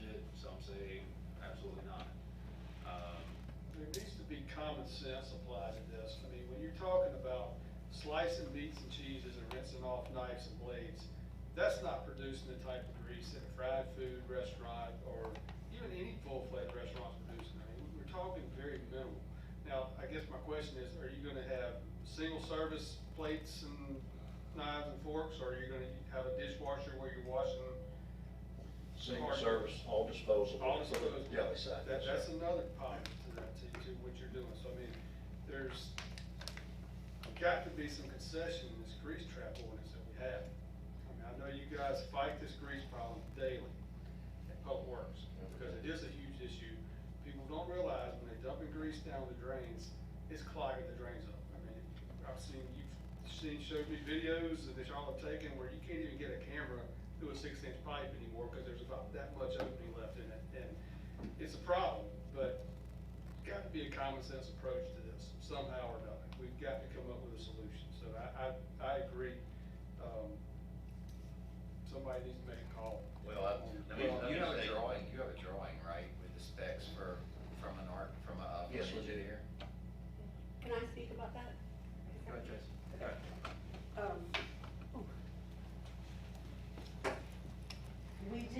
We did have the architect submit, the drawings with the undersink in it. And he did a lot of research and he felt that that was even overkill for what is going on What size? in this Remember? space. 50 gallon or 100 gallon? I think it's 250. 250 gallon? Yeah, it's a big one, but it's under the Under the sink. sink. Cause they have a separate room where all the handling and all of that will run through this under the sink trap. Also, since we have the restaurant going in there, the dumpster has a grease trap and they will use the same dumpster. So any material that's thrown away will go into that dumpster and be washed Through the grease trap. through the for grease rest. trap, yes. I was asked to look into the grease trap ordinance by Ricky and the mayor, and I'm just looking back on my email just to kind of refresh my recollection, but I just wanna let y'all know that the ordinance that we have in place right now gives the superintendent of the grease control program, which I believe at the time it was enacted was, Terry, but he was in Public Works, now he's in the building department. So, it gives the superintendent of the grease control program the authority to modify the required size of the interceptor. So in the superintendent's judgment, if the circumstances require or permit a modification, then that is allowed. So there is variance procedure Tell me in that place. person's That's what I was title again. talking about. Superintendent of the grease control program. So moved, Alan Ladner, you're now the superintendent of grease control. No, I think that's the building, I think that's the building department, but that's what I was looking for in the ordinance. I know we modified it. And I'm gonna tell you, I go back to, years ago when, I tell you how this happened. We used to have people like y'all open up a nice restaurant now. And it was argued about which size you should put in grease trap. One would be 100 gallon, one would be 2. And then one guy would say, well, he got 100, I want 100. And it just got to where, I think Andre was in charge, and he said, okay, bam, blanket, anybody that's got any kind of kitchen gonna have to 500 gallon grease trap. And then that got to be a little controversial, and that's when we added that stipulation in there. So y'all covered, you just, to my estimation, Well, according we to need a that part person, of you really need a person that's the superintendent of the grease control program. I think that's the building department. Can I say something, please? And remember, we had the meeting here with James and Matt with the sewer department.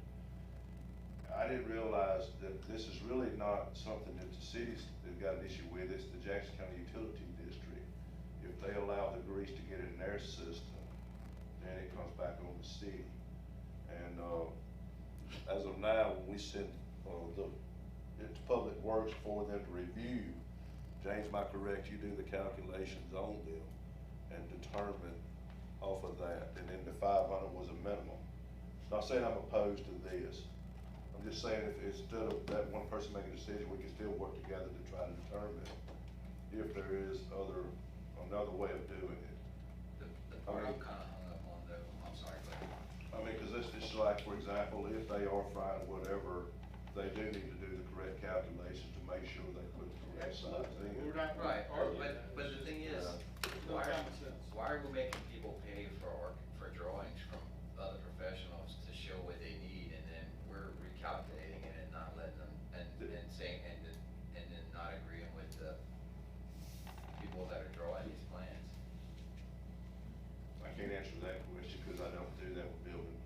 I understand, but I hope the board gets what I'm trying to say. All I'm saying is that we're sending people out to go, pay somebody, just like we paid James to do what he does for us, to sit down and do all these calculations and figure out what's best for their business, and they're responsible for it. I mean, this guy that's gonna do this business, if we allow him to do it, and we find out that there's grease getting in the in our lines, and we can prove that it's something that he's neglecting, or something that fails according to his drawings, then he's gonna be responsible for upgrading it, right? Or for changing it? Yeah, and I don't think this was something that we required him to do. I think, didn't y'all do this on your own, Tracy? Get the person to do this, to try to get around from doing 500, or? We did, yes. So it wasn't something we required. But No, I understand, I respect all of our people in this room that work on this on a daily basis, but like what Rob was saying, I mean, I just would like to see, I know sometime back before I even got in office, there was a somebody trying to do hot dogs at a snowball stand, and they didn't want to. 500 gallon grease. I remember that. And he had to put it in? Well, yeah, but here's the thing. She didn't put it in. The Not one the down one, there. not across from the old high school, huh? The one down there next to AutoZone had to put one in, 500 gallons. Yeah, but he was That was cooking French French fries. fries. You know about the French fry place? Yeah, that was Your French buddy? fries. See, there's one thing that one thing y'all missing here is that, okay, say, I hope you don't, say you go out of business, now the next guy comes in. If he was a full-blown kitchen, he's gonna need 500 gallons of trap. So that's what the city got caught into. Now, this guy's gonna have to dig that one out, 250 gallons, put a 500 No, one this in. was under the sink. Yeah, this is under the state, plus, like I talked to Shay about this, I mean, if another business comes in, they would have to apply for a business license and a permit to open their business. Yeah. And if it fell under the guidelines of frying food, then Yeah. it would be They're denied. responsible for the new. Yeah, I mean, we could, if he went out of business, which I hope he don't, it could be something completely different that has nothing to do with food. It could be a clothing shop, it could be a nail salon, so we can't just say this one space is gonna always be a restaurant. I understand. I think we have the latitude to help y'all out, but I want to ask something. You mentioned food and you mentioned seafood. Y'all gonna have fresh seafood, do you like a seafood market? Yes, sir, I'm gonna carry quite a bit of fresh seafood, and buying local is, real important for me.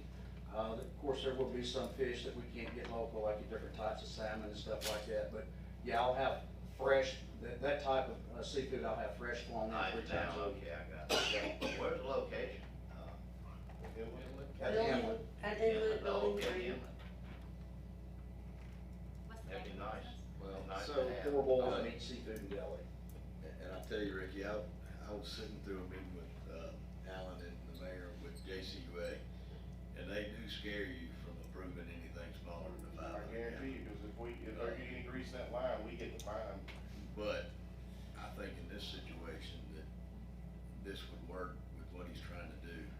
And maybe in 6 months, evaluate, make sure the grease isn't there, can we stipulate anything like We that? already do that, we already have an inspection process. Inspection where we process. go Public Work, or used to be Terry, I don't know who does it now, we would go out and inspect their logs to show they're having it maintained and serviced on 6-month intervals. Are they changing from 3 months to 1 month now? They said that they were talking about putting it in every 30 days instead of 90 days like we normally do. Who? JCUA. There you go. And they want us to, Somebody they want needs us, to reel that organization in. We tried it. and they wanted us to They're- upsize, It's too big, it's control. too much lobby. they wanted us to They said it's upsize our fixing to orders be- to bigger size traps. Hey, let me say, JCUA is doing their job. They're No. in control. I've got the floor. Yeah, I do. JCUA is doing what they're supposed to do. They're under the, either MDEQ or the health department, because I served on that board. Jackson controls this place that you're talking about. JCUA is just they're caught in between just like us. I say that we get with them, and if, I'd rather do what John says. This is Just not give them- JCUA's just- decision. It's not, I agree totally.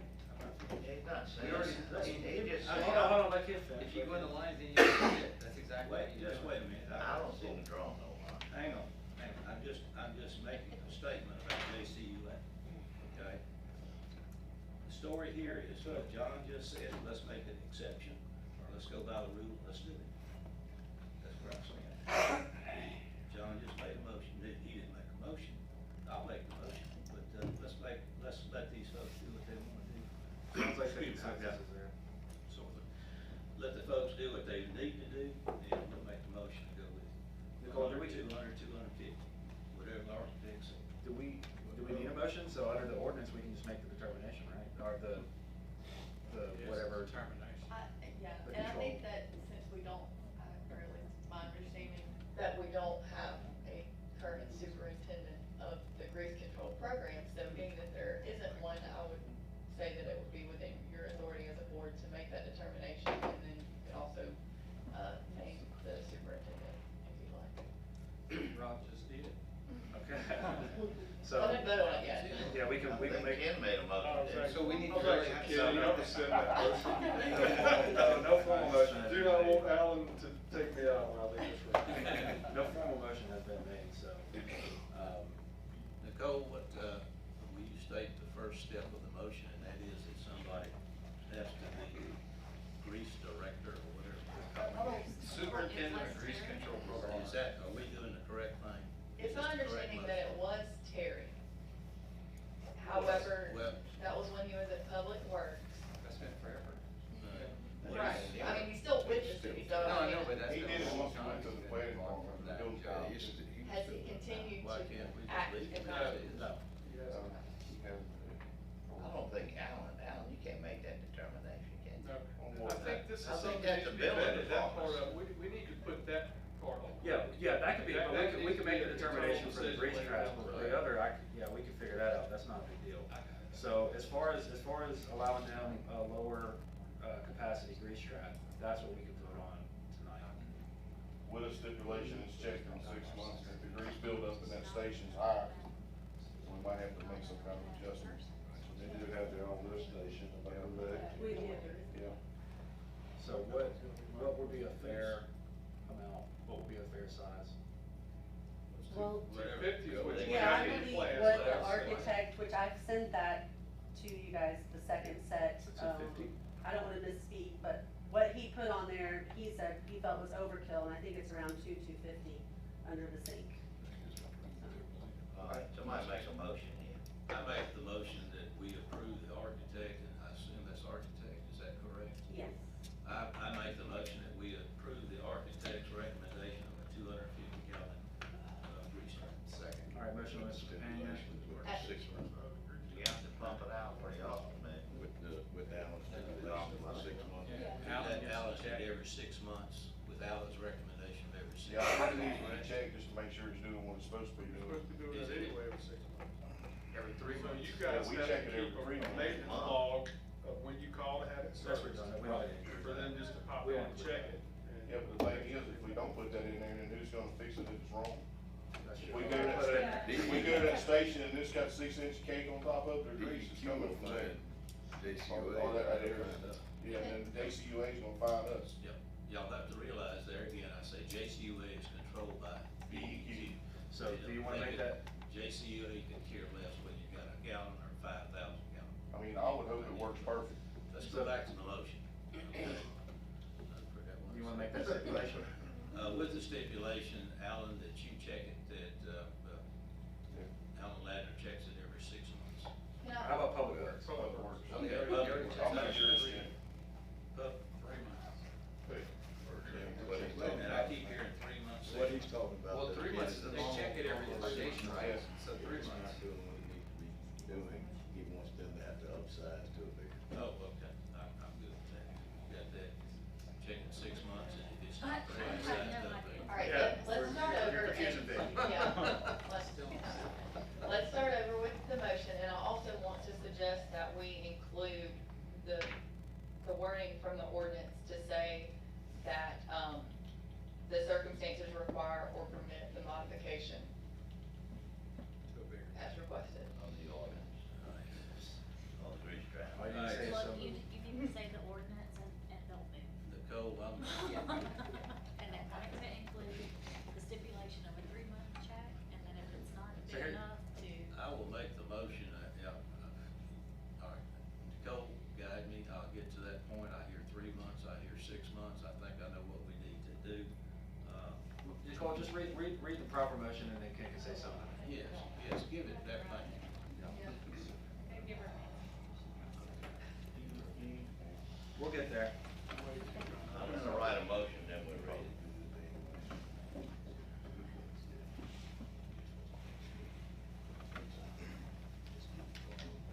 Mayor, can I just say something? Go ahead, James. I want everybody to understand, that I didn't just say this was a minimum 500-gallon tank. We did the calculations on it, it came out that it needed to be 504 gallons, that's for the city ordinance. Now, this wasn't just an arbitrary, they gotta have the minimum. We did the calculations on it, that's where it came out. And that was based on capacity, correct? Huh? That was based on theoretical capacity. That was based on our ordinance, Yeah. the way it is right now, the way you do the calculations, it came out to 504 gallons, and that's what the recommendation I sent to Public Works. Can't see that, James. But I mean, that's- explain to me how no dishwashing, It's single based- service, serving trays, Because it's not, because. no cooking of. It's based on capacity. It's of based seats on- in the It's market. based on the What could equipment, go there, the not drain, what's No fried food. That's the way the ordinance reads, so we could change that. it's based on the equipment in the kitchen, the size of the drain pipes, how long it takes to drain, and when the wastewater goes into the tank, through engineering studies, they have determined that it takes 24 minutes for grease to settle out of the water. And that's how you calculate off the volume and the drain time of the sink, and then the retention time. I mean, I want y'all to understand that we didn't just say it was 500 gallons, that it was actually done by the calculations of the ordinance. But, So you don't consider the food type of food then? no, we used to use, about 3 or 4 years ago, we used the EPA formula to do this with, and they were huge tanks, because they had in there factored on what kind of road it was on, all kinds of, off the wall. I mean, I know the EPA has some, background on, backing up their formula, but it required much larger tanks than what, this formula, does, but I just wanna make sure y'all knew that we didn't just arbitrarily say it was 500, we did by the calculations in the ordinance, and that's all I can do. I mean, I can't tell them they can have a smaller tank, y'all can, Right. but it was 504 gallons, and that's why we just said it's close enough to 500, that's the standard size. Thank you, Jeff. This thing is going too fast, gentlemen. I think, I'm not gonna make the motion. I would like to table this and get an understanding of what James is saying. I would like to hear what JCUA and EPA have to say to make sure what we do is correct. I would like to table this motion at this point in time. I know these people are probably in a hurry, but, I think we need to table it and find some answers to what James is saying, what the EPA's requirements are in this city, and JCUA just enforcing them. We need to talk to JCUA too. But I make the motion that we table this at this time. All right, there's a motion by Mr. Pena to table. A second. Second by Mr. Gill. Any further discussion? Ken, we did meet with JCUA, and that's what Al was making a statement that he feels like if we just go ahead and approve the 250 and give them the opportunity to watch it, to make sure it's not overloading our system. If it is, have it stipulated in this approval, that at that time, we will require them to enlarge the. There you go, and I like that motion. That way we That approve is it. on the inlet to which project. Yes, right? we discussed this exact one, and that's why the 6-month stipulation was going to be put in there, just to say in 6 months. If we're getting fined because of the grease they're putting in the system. I wish I had this That's what 3 I'm minutes trying to ago. relate to you a few minutes ago. Yeah, I'll withdraw my second if you want to. I withdraw my motion. I'll make it. Yes. Nicole's thing. All right, so Nicole, do we have a motion? Yeah, and just to clarify, it's every 6 months. Well, no, that was Or just, is it 3 months? they inspect them about every 3 months, but we were going to give them 6 months, then we were going to inspect it to see if it's at Just to excess. clarify this for y'all, Public Works checks these grease traps, every 3 months. They do it every 90 days, the sewer department does. Right, but we were, in our discussion, discussed, With let's JCUA. make the decision after 6 months to either upsize or not. Okay, so They're going against all engineers' calculations, huh? Well, that's the next question. You know, we constantly talk about unintended consequences. Is this gonna open the door for?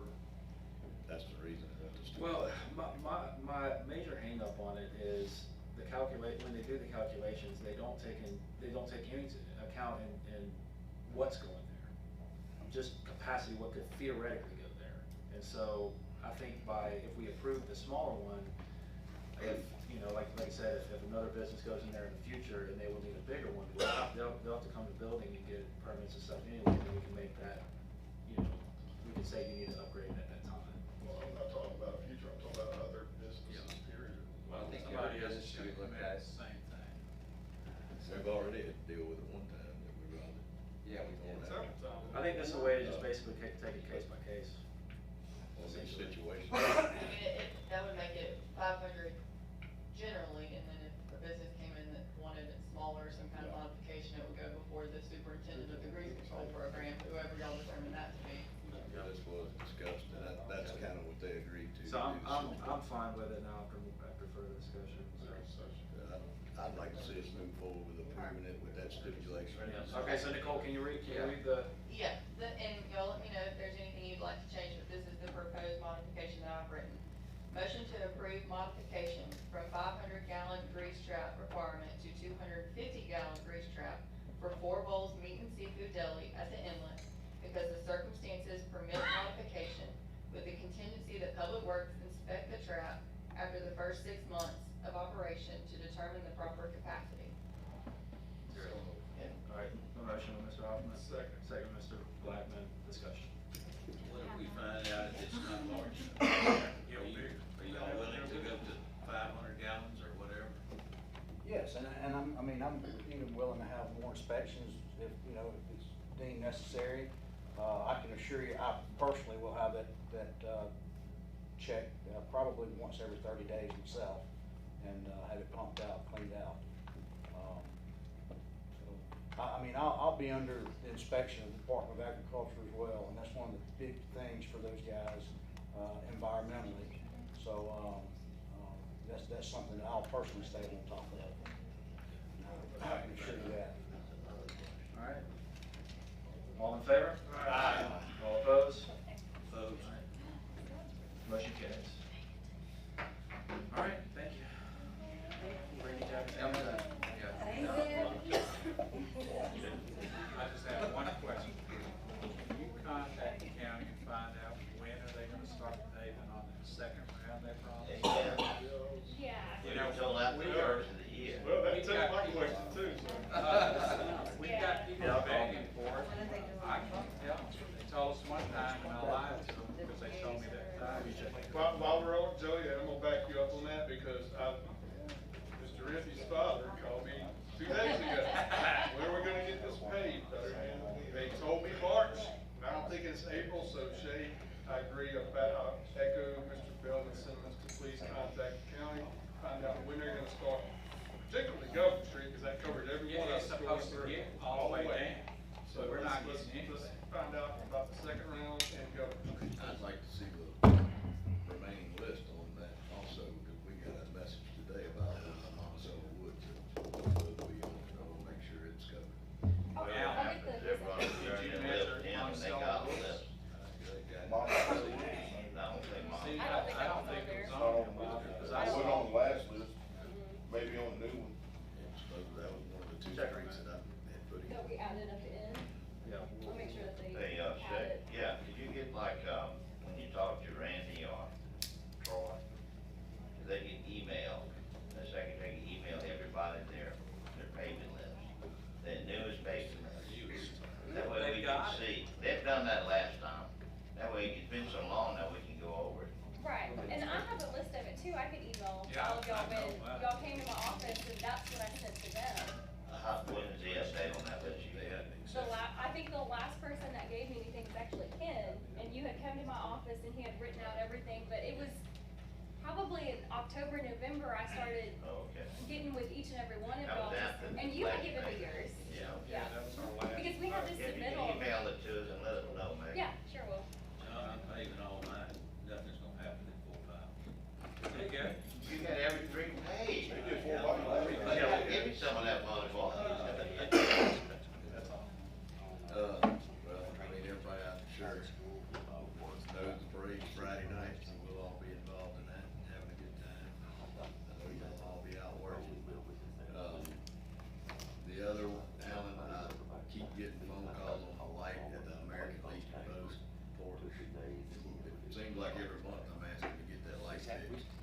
Can you get Will to go over there and see what's wrong with that light? I mean, The one by now Black both Hole? of them's out. They called me last night. We'll go there first thing. Both lights. And I don't know if they're solar control lights or what. American Legion. Or solar power light. It was all working Yeah. yesterday. Not on the porch. And the lights on the beach, did you happen to get Will to find out that the bulbs work on those lights? He did a couple of them, but he got, the way it started raining on him and he come back in and said, live. Okay. He's working on that. But I had to pull him and put him on station 88 yesterday, most of the day. Well, if you don't mind, check that. I got a call last night on the American Legion because they had their meeting, I guess. So, thank you. That's it.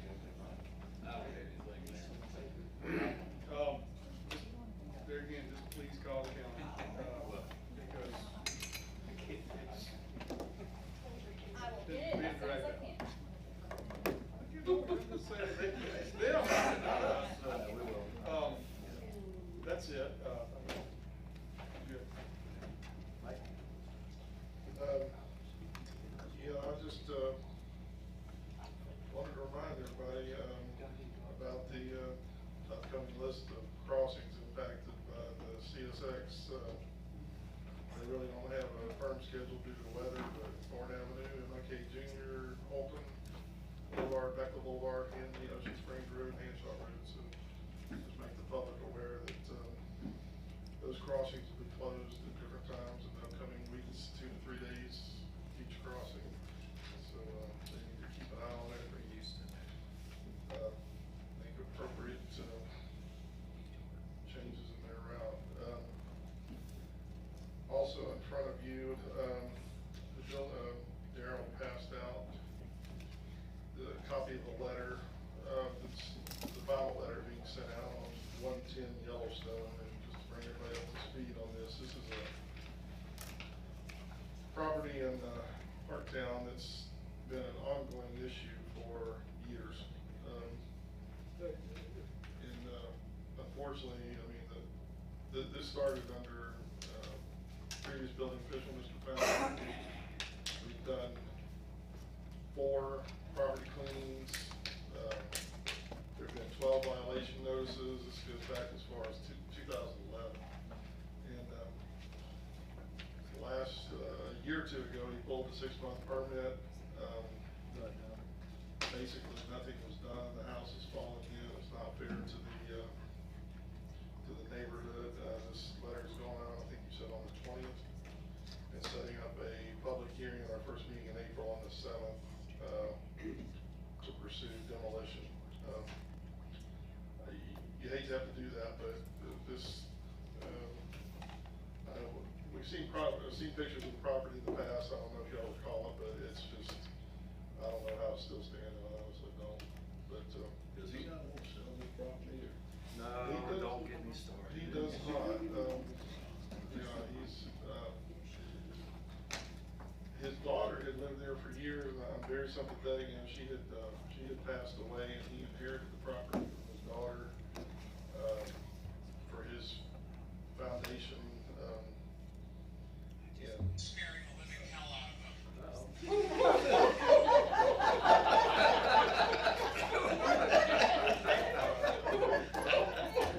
I'm sorry, Mike, it just happened to come up. I don't know what it is. I don't know about that part. We need a good laugh. Anyway, this, it was difficult to get the yard taken care of to begin with. There was a lot of. That's putting it right now. Yeah.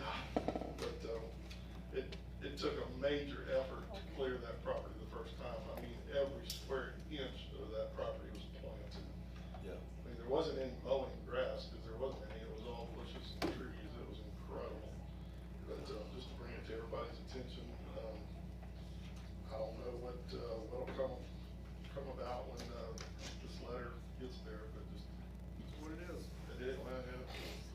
You need a motion, anything on that? No, building department's done a good job trying to work with the gentleman, and, he doesn't seem to wanna deal with it. All right. Do we have some items for executive session? Do I have a motion to go into closed session? So moved. Motion, Mr. Blackman. Second, Mr. Cox. All in favor? All opposed? Now in closed session.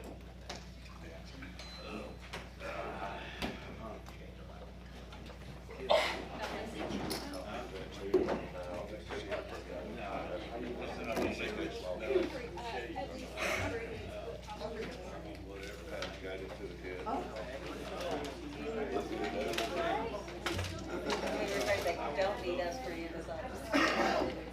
Thanks, updating. Well, when it comes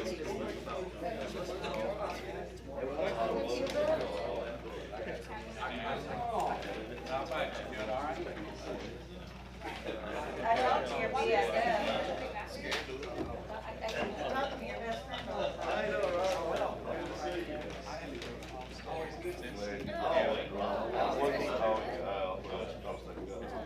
No, I got it. Yeah. Well, I'm saying, cause I, you know, dropped, but I picked up that property. And everybody, just call you over there, call you over there. I didn't know. Right, technology. that wasn't. And I told him, I said, you need to check the.